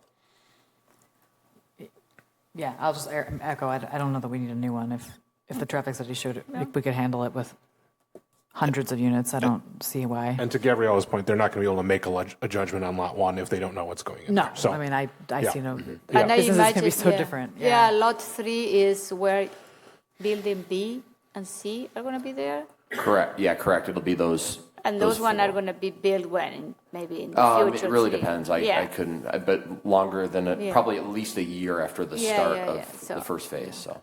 So maybe we can request, a traffic study maybe. Well, we need it. Down the line. When B and C are built, I don't know. well, I mean, I think those are captured by the current. The current one looked at what the total number of units with all buildings is considered, right? Yeah. Correct. Yeah, and so if you're talking about a total unit number reduced from there, Yeah, I think we looked still at- technically fall under, B and C would Yeah. fall under what we have. We have a unit reduction. I think it's easy. I mean, Ross needs to agree that we're not glazing over something else that came about here, but I don't know that I see a need for it. Yeah, Agreed. it makes sense. Any other question? So are you intending to amend condition number 11? What is 11?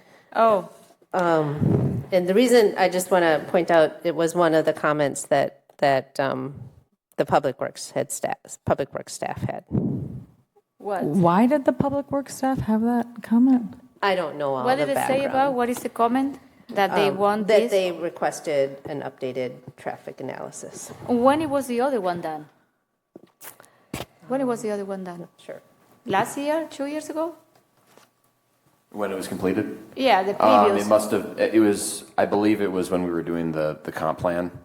So Last year. It's probably, at least probably about a year ago, maybe a little less than that. And wasn't it the same traffic assessor who did Seminole Highways or that roundabout It or something was. like that? He did have data. He collected new data, but he had data on that because he did the, I Yeah, believe he did I Seminole remember Highway. this being a very well-informed Yeah, so study this is, assessor. I don't understand. If we did it last year, why do we need to repeat I don't- it last I year? don't- What are the difference between one year to another one?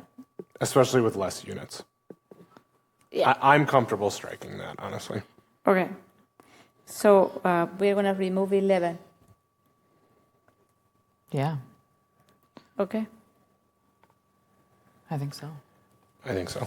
So I'll move approval of certified survey maps CS 2606-25 with the 15 conditions with 11 struck. Second. Okay. All those in favor of the certified survey map with the amended, removing number 11 from the conditions, say aye. Aye. Any opposed? The motion carries. I will say, if Lot 3 significantly changes, we are going to come back to that discussion, just so you know. That would be completely understandable. Okay. Thank you. To reassure my Public Works colleagues. Okay, I think we are done with you guys. Thank you. Yeah, Thank no, you. thank Thank you. you. Thank you. Yeah. Of course. We never move this fast. Yeah, really. Yeah, it's like, whoa. So next we are on item 5A.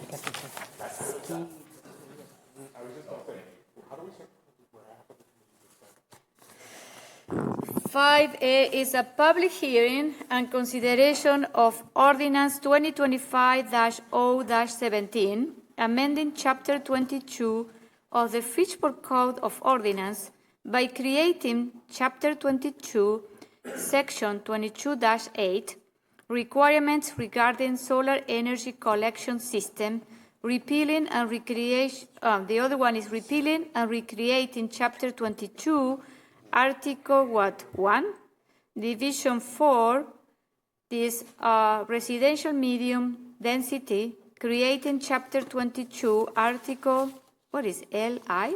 Division 9, R-high density urban district, creating Chapter 22, L is 1 or I?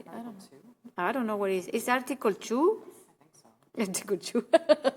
Okay, Article 2, Division 10, uses applicable to all residential districts, repealing and recreating Chapter 22, Article 3, Division 3, BG General Business District, and amending Chapter 22, Article 7, Division 2, Section 22-651 definition. Oh my Lord. Okay. So we need a translator. I have to read it to council.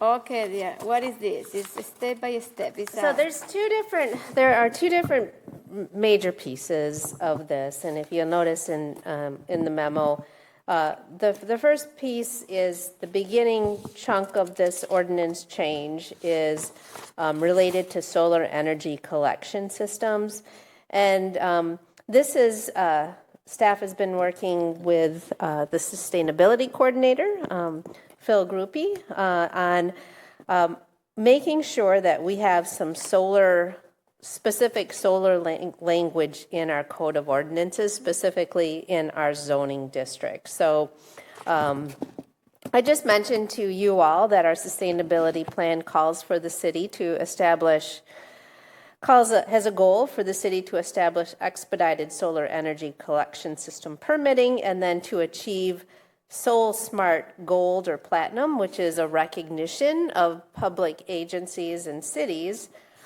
in our efforts towards sustainable solar energy. So one of those important steps to get to Sol Smart Gold, or hopefully Platinum in the future, is that we have a strong section in our zoning ordinance that really says what is permitted for solar. And so the proposed changes just spell out what is permitted in terms of solar energy, and it's permitted in all zoning districts. It just makes that very clear. We have been permitting solar energy systems in all zoning districts in the past, but this makes it very clear in our code. All zoning? Yep. Interesting. Yep. You can put it in any zoning district. And then it clarifies some of the requirements for the solar farms, nothing outstanding, and then it does provide some requirements for decommissioning of solar farms also. So that's kind of the gist of that first part in terms of the solar energy collection systems. Can I answer any questions? Yeah, what does it mean, collection system? I want to understand. What is that? Yeah, I think it's just a shorthand term for, and it might be helpful, I can go probably right down to the very bottom here. You have a section. Solar, in the definitions, we have what a solar energy collection system is defined as, but it's all of that equipment to harvest solar energy. So it's the solar panels, the storage units, the wiring, all the different parts, the mounting and the different parts. Okay. Yeah, makes sense. Yeah. Okay. Yeah, so there's some related definitions that support that section of code. Can I ask a follow-up? It says solar storage. Does that mean battery energy systems? Mm-hmm. So would it not allow a battery energy system that isn't connected to a solar array? I don't know. I don't know if it wouldn't allow it. I don't know. I just don't know that it would be I don't know that. right? I don't think we would. I don't think that we would necessarily. I don't see that there's anything in our code that denies doing a battery collection system. But this is really pertaining specifically to the solar energy. I don't have any. So the answer to your question, I think, Zach, I don't think there's anything. I don't believe there's anything in code that says you couldn't have a battery collection system. It just wouldn't be expedited by this kind of change. It really isn't going to be impacted at all by this particular. But those storage places can be allowed in any zoning district, or because I think they they make, there is some other, complication with that, like noise. So not all of them run at the same noise level. There are new ones where they're superheating sand and some other things that I think have a much lower noise threshold than. Those are so large, I don't think we would ever put them in low density residential. But there are residential battery systems. Yes. Tesla Powerwalls and things like that. You don't necessarily need them connected to a solar array. Mhm. Oh, really? Yeah. So I don't have anything in the zoning code that would pertain to that. Now, if you're thinking about some sort of big Bitcoin battery storage, like acres and acres, I don't know, we'd have to have a discussion about that. I don't know how that would exactly fit as a primary use. I think what you're talking about, Zach, would be a secondary use to another primary use. And I don't have anything in code that would. Other than the noise, to the mayor's point, some of these can run loud. And so obviously if they were going to produce noise outside of what's considered acceptable in that code, then they would get. Yes. Yeah. Mm-hmm.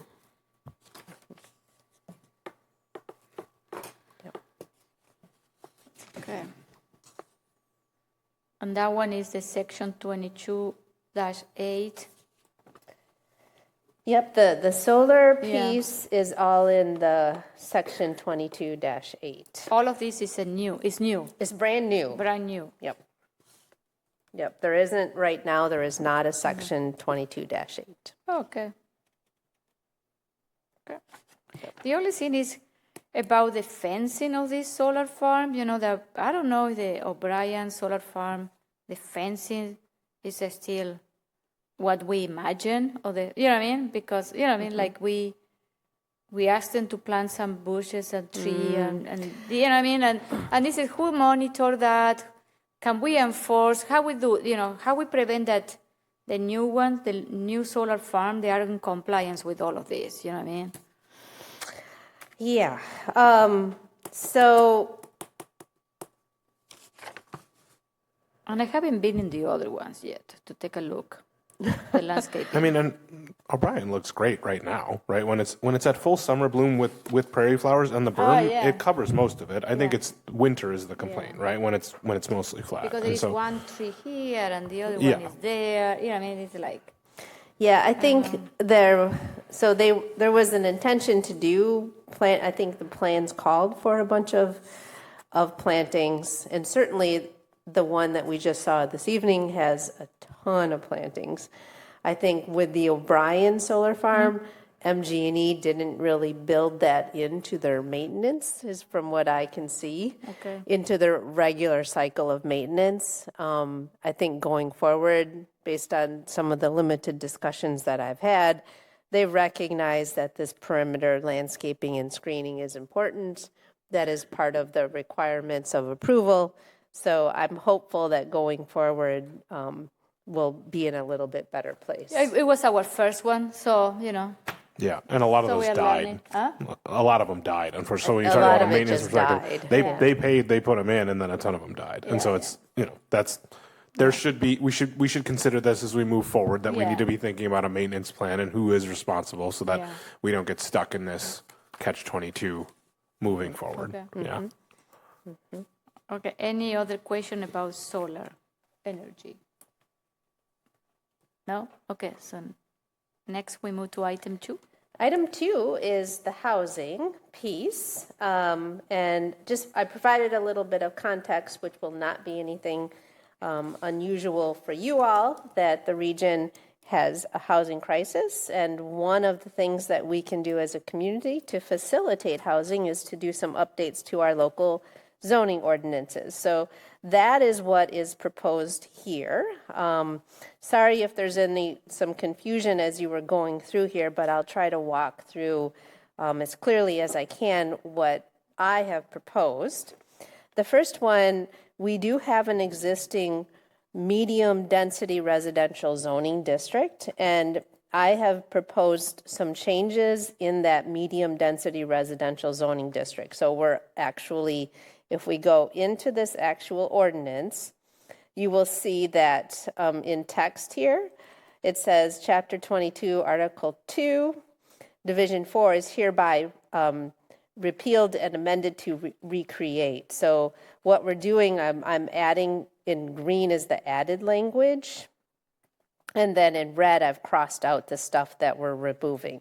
So the big changes here are we're really allowing, the intention of the changes in medium density residential is to allow a wider range of housing, including single family on small lots, single family on alley lots, which we really can't do right now other than in smart code. It is also allowing two-family detached and then zero lot line. So the idea here is expanding the types of housing that we can do in medium density residential. And I'll walk you back through here too, as what I'm proposing is alley loaded single family on up to a minimum lot of 3,000 square feet. So quite small. I've reduced the side setbacks and setbacks. And then also front-loaded single family, but on a much smaller lot than what we currently have. So I've added a new section for front-loaded single family. The two-family still remains the same here, but I've reduced from 10,000 square feet down to 4,000 square feet. Minimum lot width has actually went from 80 to 40. And then the setbacks have gotten quite a bit smaller. We already have the zero lot line, but I've also significantly reduced the lot areas and the setbacks. So this is intended to get us a much more denser, but still single family duplex, small lot kind of housing. Family duplex? Okay. Yep, that's what it's intended to do in this particular zoning district.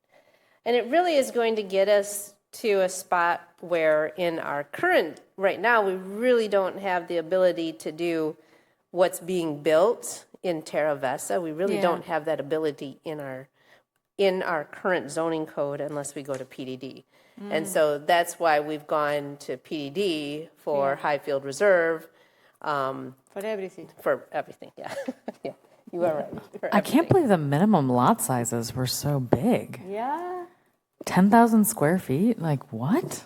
That's huge, right? I mean, I'm not great at Well, I mean, dimensions, this was a zoning district that was written in the 1980s and 1990s for a very suburban landscape. Wow. And so this is not trying to get us all types of housing. This is really just trying to expand us into a medium density, single family, zero lot line duplex kind of thing.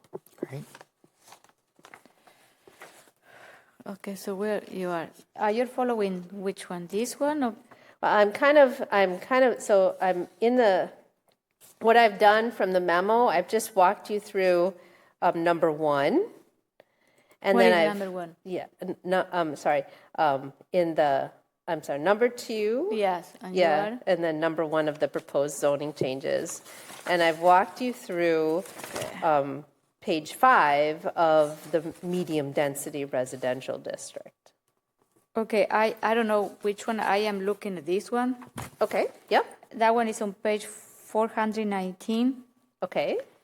And it's section 22-113. Okay? Yep, yep, I'm right here. So you mentioned in item 3, group homes with capacity to accommodate 8 or fewer individuals. Yes. I would like to see if we can add to have co-op housing, because group homes are pretty similar to co-op housing, but different. They target different population. I don't have a problem with that. I mean, that's certainly an amendment that the Plan Commission can bring forward. And this would be the appropriate, if you wanted it in medium density, we would want to put it in those permitted uses as another one of those permitted uses. Mayor, may I suggest that we make a motion to approve this and then we can amend it as we go so it doesn't get confusing? No, why? Because otherwise we're going to have to come back at the end and make all the amendments that we discuss. Oh, okay. So we're because we don't have a motion on the floor right now. So we need to vote the whole thing. We cannot go chapter by chapter. Well, you're gonna, It's an there's order. one item. Yeah. Okay. I Yeah, guess what we we can can continue the do. discussion. Okay. I mean, I think I can take notes. Yeah, okay, because I would like to add, I guess you know. it's depend on how, I mean. Because how we do it in a regular, Okay. any other meeting is we just move the ordinance immediately. Okay. And Yeah. then we can amend it as we go, and we Okay. vote on an amendment one by one versus, Yeah, we do it you- the other you- way because of conditions, but Yeah, this is. certainly you can make we can move Okay. to approve, move and second to approve, and then we can work through. We'll continue the discussion, but I'll move approval of ordinance 2025-017. Okay. Second.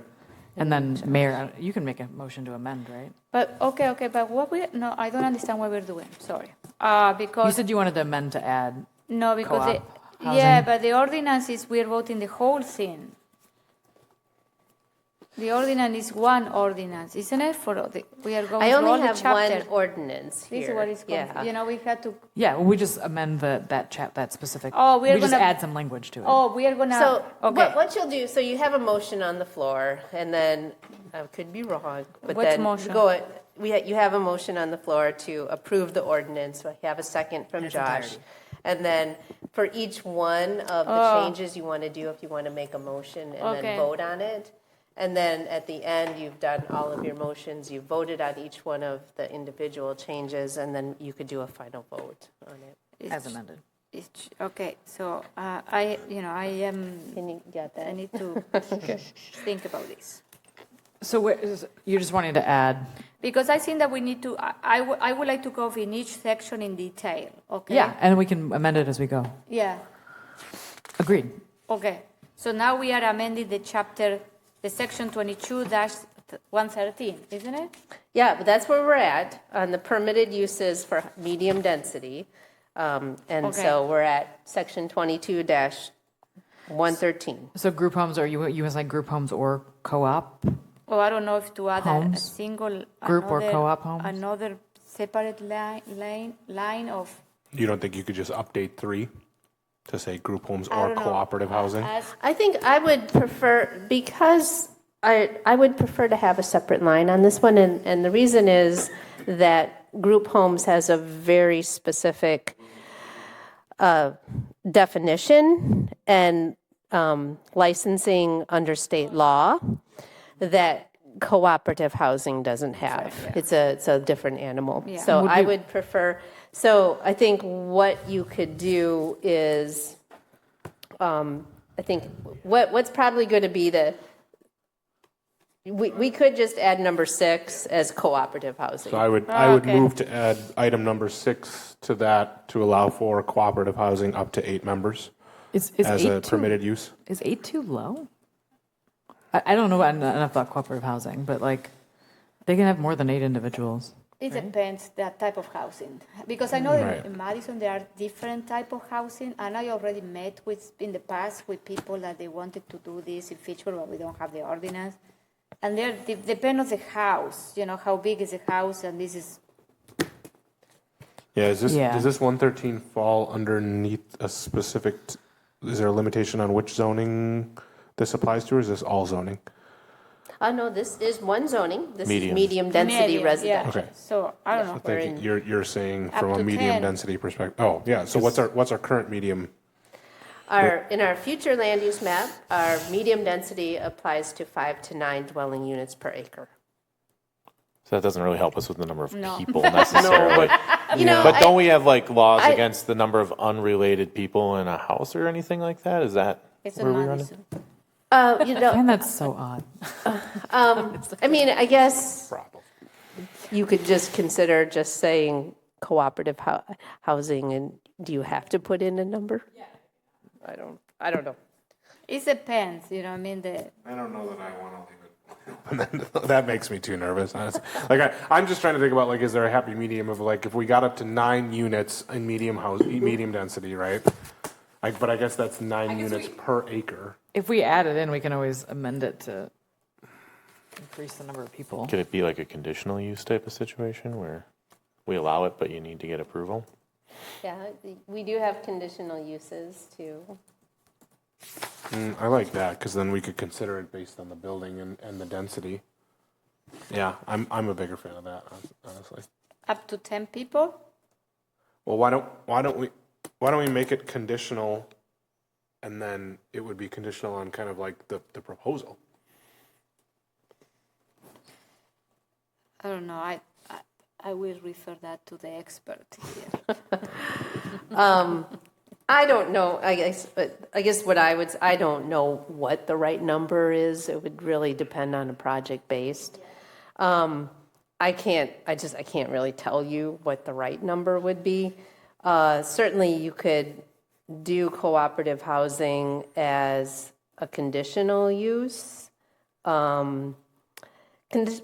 Conditional uses are tricky always. Because you have to put reasonable conditions on, and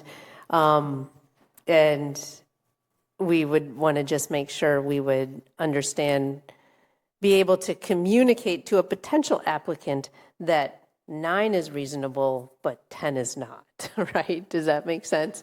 How do we judge what that reasonable I don't number? like this conditional use because it's another barrier. Yeah, and it creates more work Yeah. for staff too, Sure. which is the whole point of this. Is to not make I mean, create more work. for the same reason, then I think we need to set a cap. I don't disagree with that, but then I don't want to leave an approved use Well, as okay, what open-ended. is it? What is the number that you feel comfortable?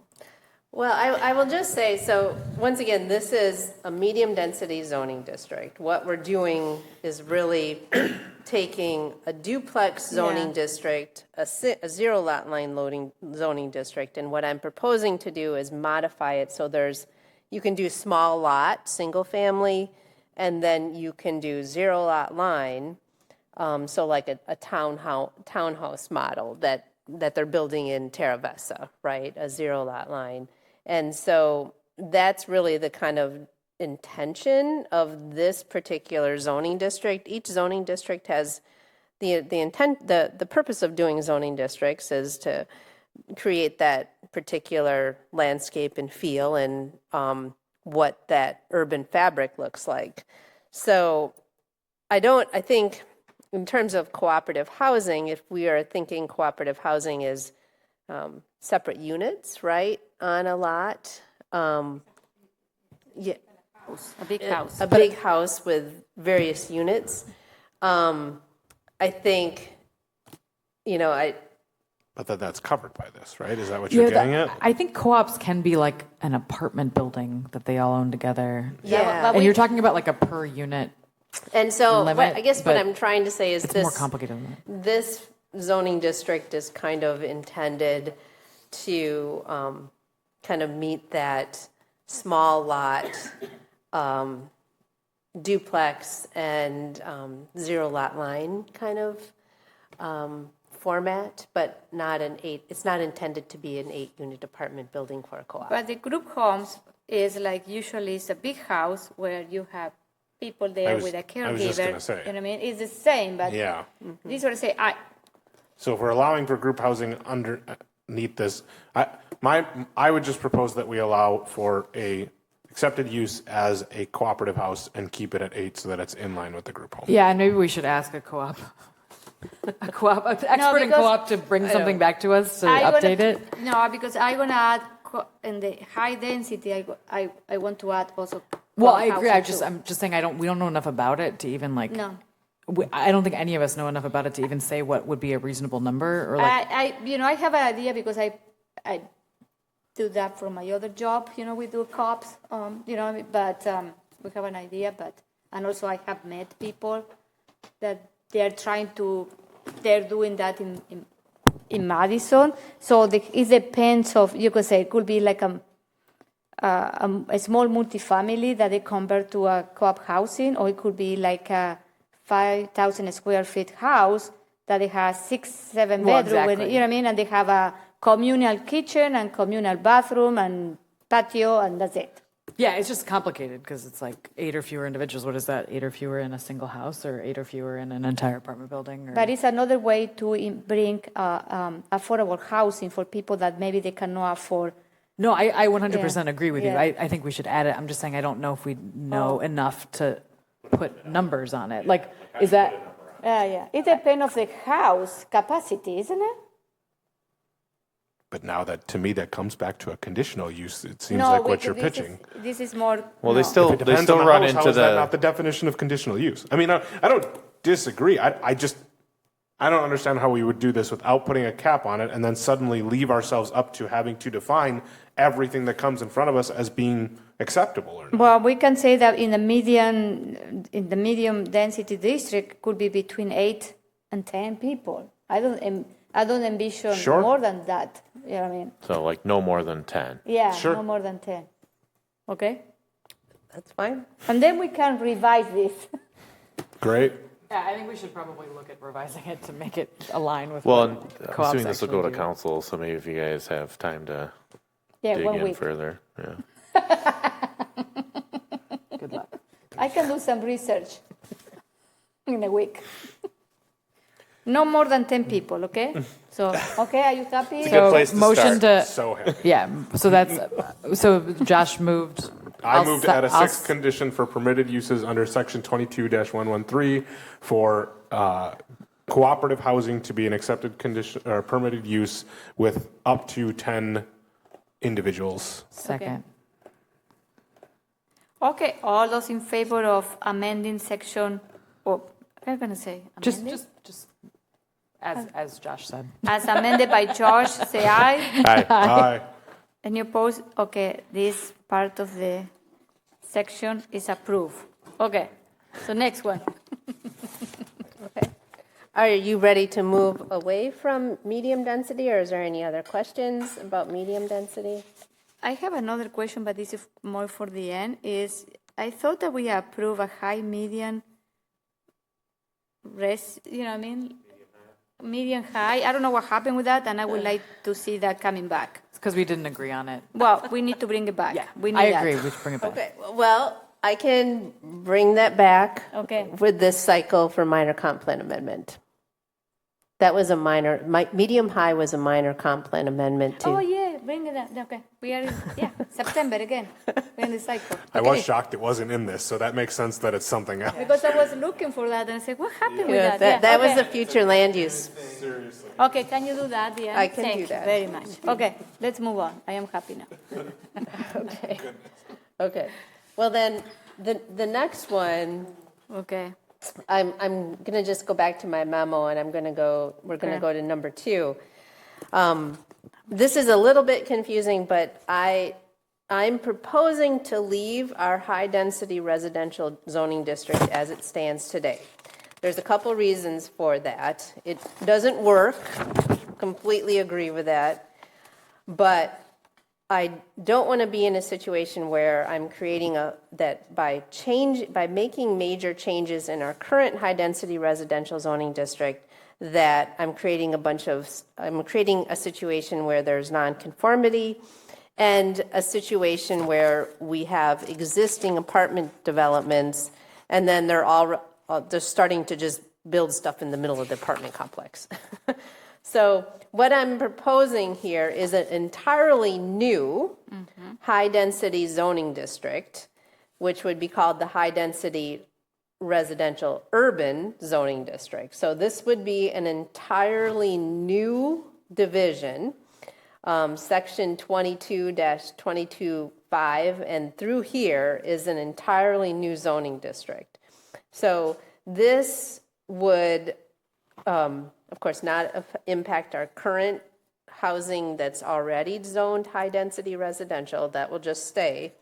But I'm doing a couple different things here. Allowing a wider range of housing, including cottage housing and courtyard housing as defined. Residential occupancy of 3 to 8 dwelling units, group homes, and but then allowing for those larger apartment buildings that we do. So the idea here, and I did put cooperative housing in here. Where? I didn't even notice that. Oh, no. So this is designed so that we can reduce the amount of PDDs. and allow a wider range of housing is what this is designed to do. So it's taking the bones of our current high-density residential zoning district and then expanding the types of housing that's permitted, eliminating the lot size requirements. Yes, they are in section 1. What is? Yeah, so there's lot requirements, but very small lot sizes, all the way down to 10,000 square feet for a minimum for a dwelling, multifamily dwelling unit, which is small. We easily have single-family residential lots at 10,000 square feet. So practically we are living, because I have this, I talked to Diana because when I was reading this, I have some. Yep. We are going to leave the section 22-156 dimensional standard. We're just going to leave them it there. But then we are practically replacing that with this division 9. Yep. With the section 22-25. Yes. So we don't have to go through all of these. No, and like I said, I didn't want to create non-conformities and have, how do I say this nicely, but Unintended consequences. unintended consequences in our existing high-density residential multifamily development. Can you explain what is a cottage house for the people that they are listening to us, and a courtyard apartment? Can you have a picture so we can see? I don't know. Yeah, I can. I do have a definition. Okay. Okay. So cottage housing is residential unit on a common open space that is owned in common or has units as condominium units. And courtyard apartments could be apartment buildings that are kind of clustered and arranged side by side around an open courtyard. But I don't get it. Let me just see if I can. Cottage court is sometimes usually what you hear them called. Cottage. It's like multiple homes on one little, around a courtyard. So it might be like a small development of houses. Okay. And they might be on one single lot, but they have some shared open space. They might have shared garages. Oh, okay. Something like that. Honestly, it's what that one on Rimmer. Cooperative of houses. Yeah. So there's a range of different things that it could look like. I like that. Yeah. That one on Rimrock that we recently approved, if they would have actually had a courtyard, it would have been an example of that. But instead they had That one. I like that one too. Oh, interesting. Okay.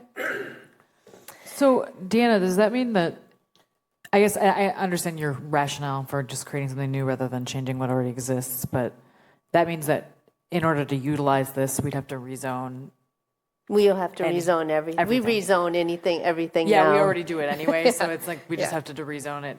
So instead of rezoning to PDD, we're going to rezone to HUDR or whatever. Yeah. Okay. Yes, exactly that's what that means. And also reduce those standard dimension that they could be a barrier for some. Yeah, this is, in my opinion, quite lenient in terms of the requirements. Can we add in section 22-2025, can we add a number 5, co-op housing? Yeah, so I think what we can, I was ahead of myself here, and I did include it as a conditional use here. But certainly we can put it as a permitted use. And if you'd like to amend to move cooperative housing out of a conditional use and add it as number 5 for permitted uses, that's just fine. I will strike cooperative housing from conditional uses, but add it to permitted uses for high density. Second. As a 5th condition. Do you want to add a number of people? For high density, I don't know. Do I want to add a number of people? I was more worried about medium. I'm not quite as worried about high. Okay. So would you like a top end limit? I don't know, because you can have maybe like a small multifamily, like 10, 15 units, or maybe a 20. I don't know. Mm-hmm. Yeah, that's just. I'm far less worried about when these come in front of us. I feel like this is going to be more reasonable, right? The higher end is much higher, so it's almost more condo-like at this point. Yes. Yeah. And the assisted living, they are part of this, or they are different category. You know, when you have an assisted living facility, they are like, it can be a permitted use, or is a conditional use, or is a general business, or what is? I mean, that's either like a business or a medical facility, isn't it? I don't know. Should we vote on the cooperative housing first? Wait, Ben. Yeah, please do. We have Josh and Zach. Okay, so all those in favor of moving from conditional use the cooperative housing to permitted use, say aye. Aye. The motion carries. But my question is, assisted living facilities, they are or independent facility, because they are under more like a general So business category. You know what I mean? Well, we've been putting them in the future land use map as in future land use as high density. Okay. Recently, all of them have come through, as the memory care, assisted living.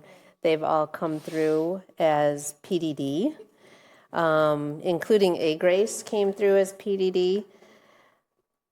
I think we can do that under high density urban. It looks like but it's maybe honestly, number I one. didn't give that so much thought. What is? Well, it says professions including health services, office, or clinic basis. Oh, here, including health services. Would that cover that?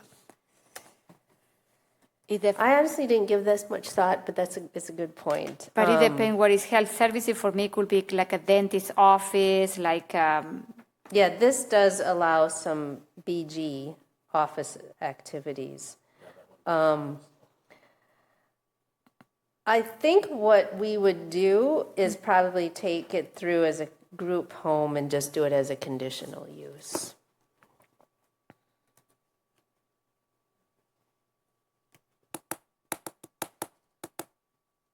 Oh. Because it's practically a group home, isn't it? Mm-hmm. Yeah, that's the same kind of thing. Yeah, concept, yeah. But here it said to accommodate 16 or more. Okay, fine, yeah, okay. I don't know. Yeah. So we are going to remember that when the new one. Yep, you'll have to remind me. Mm-hmm. Okay. Okay. So next one. All right. Okay, so the next one is some updates to BG. So that would be Division 10. So this is our, sorry, I've skipped ahead. This is, the next one is actually adding Division 10, Section 22-230, accessory dwelling units, to this. So this would be a new section in the zoning ordinance. And so this allows accessory dwelling units in all residential zoning districts.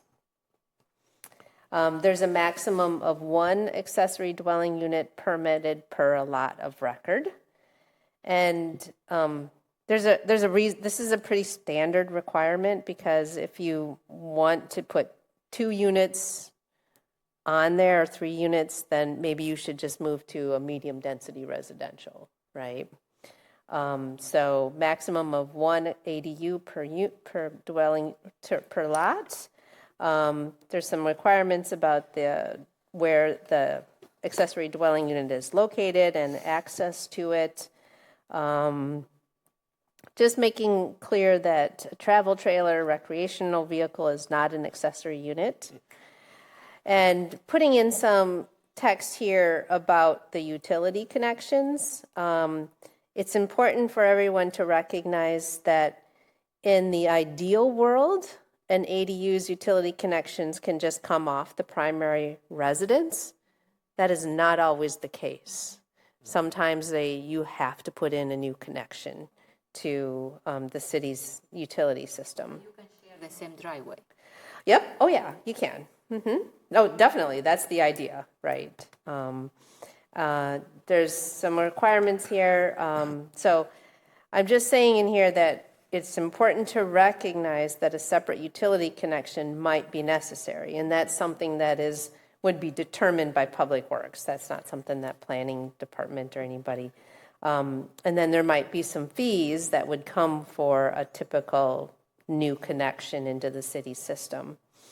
Accessory dwelling units cannot be sold separately from that principal dwelling unit. And then there's some other additional requirements related to single family. So pretty generous, just can't exceed the maximum square footage of the ADU, can't be more than 75% of the principal dwelling unit's floor area. Overall building envelope appearance has to be in character of the principal building. The height can be built over a garage, but not taller than 25 feet in single family. Similar exterior materials, and then just reflecting a few different requirements if it's on a multifamily structure. So maximum dwelling unit must be 75% of the typical unit's floor area, cannot alter the front facade of the principal building, maximum height is in there, 2 stories or 30 feet, and then similar statement about similar exterior materials. Okay, and the dwellings, yes, can be. They don't need to be attached to the primary residence. Nope. Okay. They do not. Okay. Nope. What is the usage of these, right? So are these long-term rentals, Airbnbs? Like, we have no restrictions. I don't care whether you rent it or who you rent it to. Okay. I can't keep track of it. If it's a rental, like a long-term rental, do we run amok of individual metering rules for utility? I don't know. Because you potentially do. I was just going to say, I think there's a number of uses where you would have to have a new connection put in. Yeah. Because you'd have to get in. I was just thinking about that you'd Or have maybe to you get can include in the rent. individual metering. No? Say, what's that? No? No, You not can typically. You would need to get a permission from the utility to have a shared meter like that, typically speaking. But what happens if you rent it to one of your family members? Do you need to do that too? You'd have to double check. Okay. It's a utility law or utility rule, I guess, where it's to protect them. So like if you're not paying your own bill and the other person stops paying the bill, then all of a sudden you don't have service. Okay. And so that's why it's there. Okay. So it might be something to look a little bit more closely into. Yeah, I think you're right when it comes to electricity. Yeah. Okay. Mm-hmm. Yeah, because like in the middle of winter, if it's electric heat and then all of a sudden the primary residents didn't pay pay their bill. Mm-hmm. Oh, okay, I get it.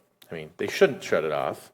Yeah, but MGE doesn't do that. They shouldn't. In winter if time. they know, but if they don't know it's heated in that fashion, then they might. I don't know. Just something to look into. Okay. In the memo, you talk about for the ADU section, it's like a dependency relationship is not required. The primary residence could be rented and not occupied by the property owner. I don't see that reflected in the actual ordinance. Is that just because it's not said? Yeah. It's allowed? Yeah. Okay. So before it was like, I mean, we said that had to be a requirement and it's not anymore.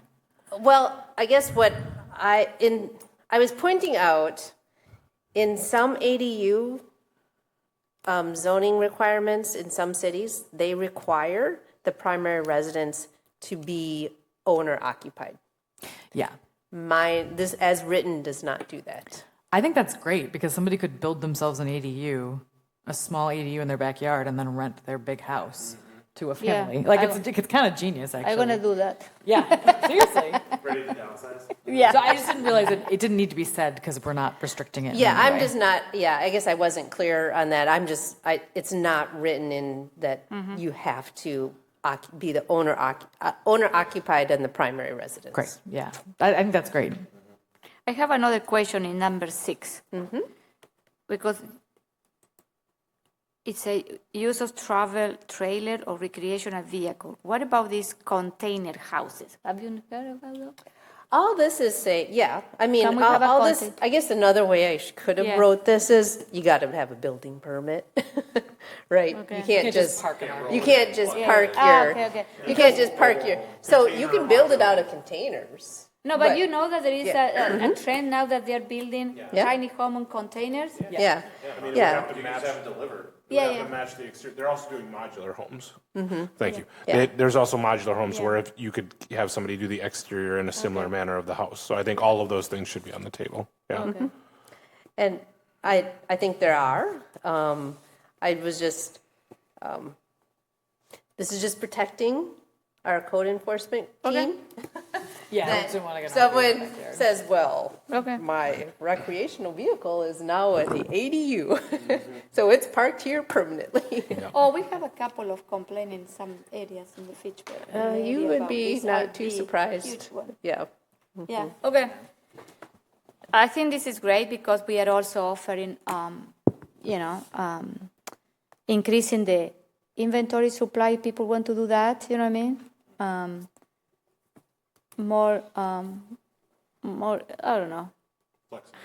Yeah, housing option too. Yeah. Okay, I think this is great. Okay. Okay, then I guess we'll move on to the next section, which is some changes to BG, which is our business district. And essentially what is happening in here is to allow housing as permitted in the BG zoning district. Because we don't really have a true mixed use at this point. The new high-density urban will allow those business uses, if you had noticed. But then this is also providing another option. And so it's within this business district, and this could have profound impacts. We are allowing. Where is that? In which? Oh. We are, so it's kind of long because this is a business district. Yeah. So I'm not sure exactly what page you're on, but. Yeah, okay, I get it. So Yeah. I'm in Division 3, Yeah. Section 22-277, and then that's just a purpose. Then 278, if we go down there, this is all the existing text of all the permitted uses. Okay. On the very bottom, I am saying that the principal use of the sidewalk level cannot be parking or storage, right? We just don't want to have parking and storage in our business districts. But existing residential dwelling units, but I am permitting residential units over the sidewalk floor level. So basically, you can build as many floors of residential above that commercial space. Oh, yeah, that one is great, yeah. Yeah.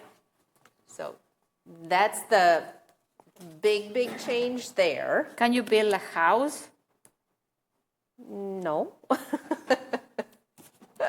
Wow.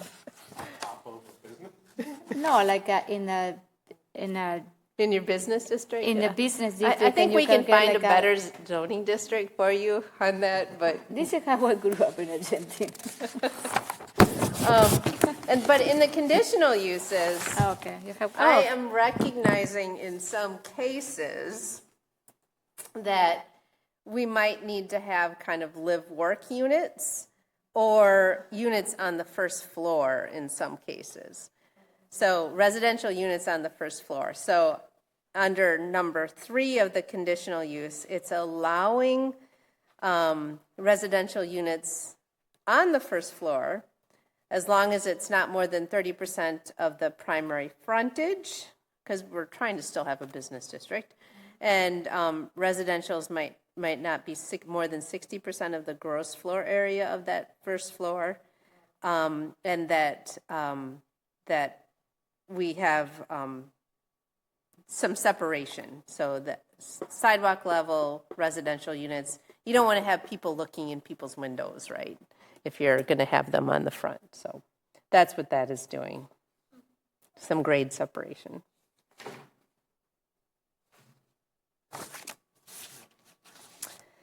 Yep. So that was all the changes there. And then I'm cleaning up definition of dwelling unit. You would be surprised how much time staff does go back and forth trying to explain to people the definition of dwelling unit. So it's just a clarification. And then we're adding some of those definitions. Mostly they're solar definitions, but also a definition for ADU, cottage housing, and courtyard apartments. And that is the ordinance. Yeah, this is great. Outstanding work. Thank you. Yeah, great job. Thanks. Okay, so you, Gabriela, need to explain all of this. Yep, I took lots of notes. Yeah. I got it. I'll be there. And then we'll have a red line version of the plan commission changes. Yep, we'll get that to Great. you. Okay. So, okay, this is great. Okay, so what do we have now in front of us? The resolution? We just need to vote. We just need to vote on with all changes included. Yeah, as amended. Okay, so, okay. So the motion is open, right, You and have has to been do that seconded. Yep, the motion has been seconded. So at this point, you just have to call for a vote, right? You guys do it. We, I want you to read the resolution, the ordinance. you want us to read the No, ordinance? the motion's on the floor already. I refuse to read that paragraph. Okay, so. You just have to You say do with have the- a with motion on the amended. floor So we have that a was motion on the made by floor. Gabriella and then seconded by And Josh. we did some amendments. And then we did two amendments to add. We added cooperative housing Okay. into medium density as a permitted use up to 10 individuals. Yeah. And then in our high-density urban zoning district, we moved cooperative housing from conditional uses to permitted uses with no limit on the number of individuals. So those were all that I had. Okay. And then you do have a motion on the floor for the overall Okay. ordinance. So I move all those in favor of approving ordinance 2025-0-17 with the two amendments, say aye. Aye. Aye. Any opposed? The motion carries. Okay. Okay, so we are. It's done. Okay, so now we are report from department. I will take over for Shelley, if that's okay. Oh, then, yeah. Yeah. So Egg and Rural met and we reviewed the Sunnyside conditional use permit and they did, I guess I should have mentioned that before, but they did approve that without any problems. No changes there. And then we also had just a discussion with the Copus family. They're down on Burn Road. They are looking at perhaps using a split or a claim to build a new house on their property. So we just had some discussion about what that might look like. Okay. Yep. Thank you. Any report from Transportation and Transit Commission? No, we did not meet this month. No, okay. Any additional report from your own department? Yeah, just welcoming Dan to the team. Yeah, welcome. So he started already 3 weeks ago, I think. Yeah. Yeah, so Dan's jumped in with both feet and already is doing great work. We have the neighborhood plans coming to you all in September, and then council also the week after. So I think it's the 16th of September that we bring the neighborhood plans to you for final approval, and then it goes to council on the 23rd. Brad is doing some minor updates. There wasn't a whole lot of updates. He has a spreadsheet of the different requests and considerations that we will share with you, and any updates on those neighborhood plans. So hopefully that all goes well. And once those get passed, Brad is ready to jump in on the comprehensive plan, and we'll work through those zoning changes. Thank you. It's been a busy year for you guys in the planning department. Yes, it has been a busy year. Thank you very much. It has been a very busy for the planning department. Thank you, Diana.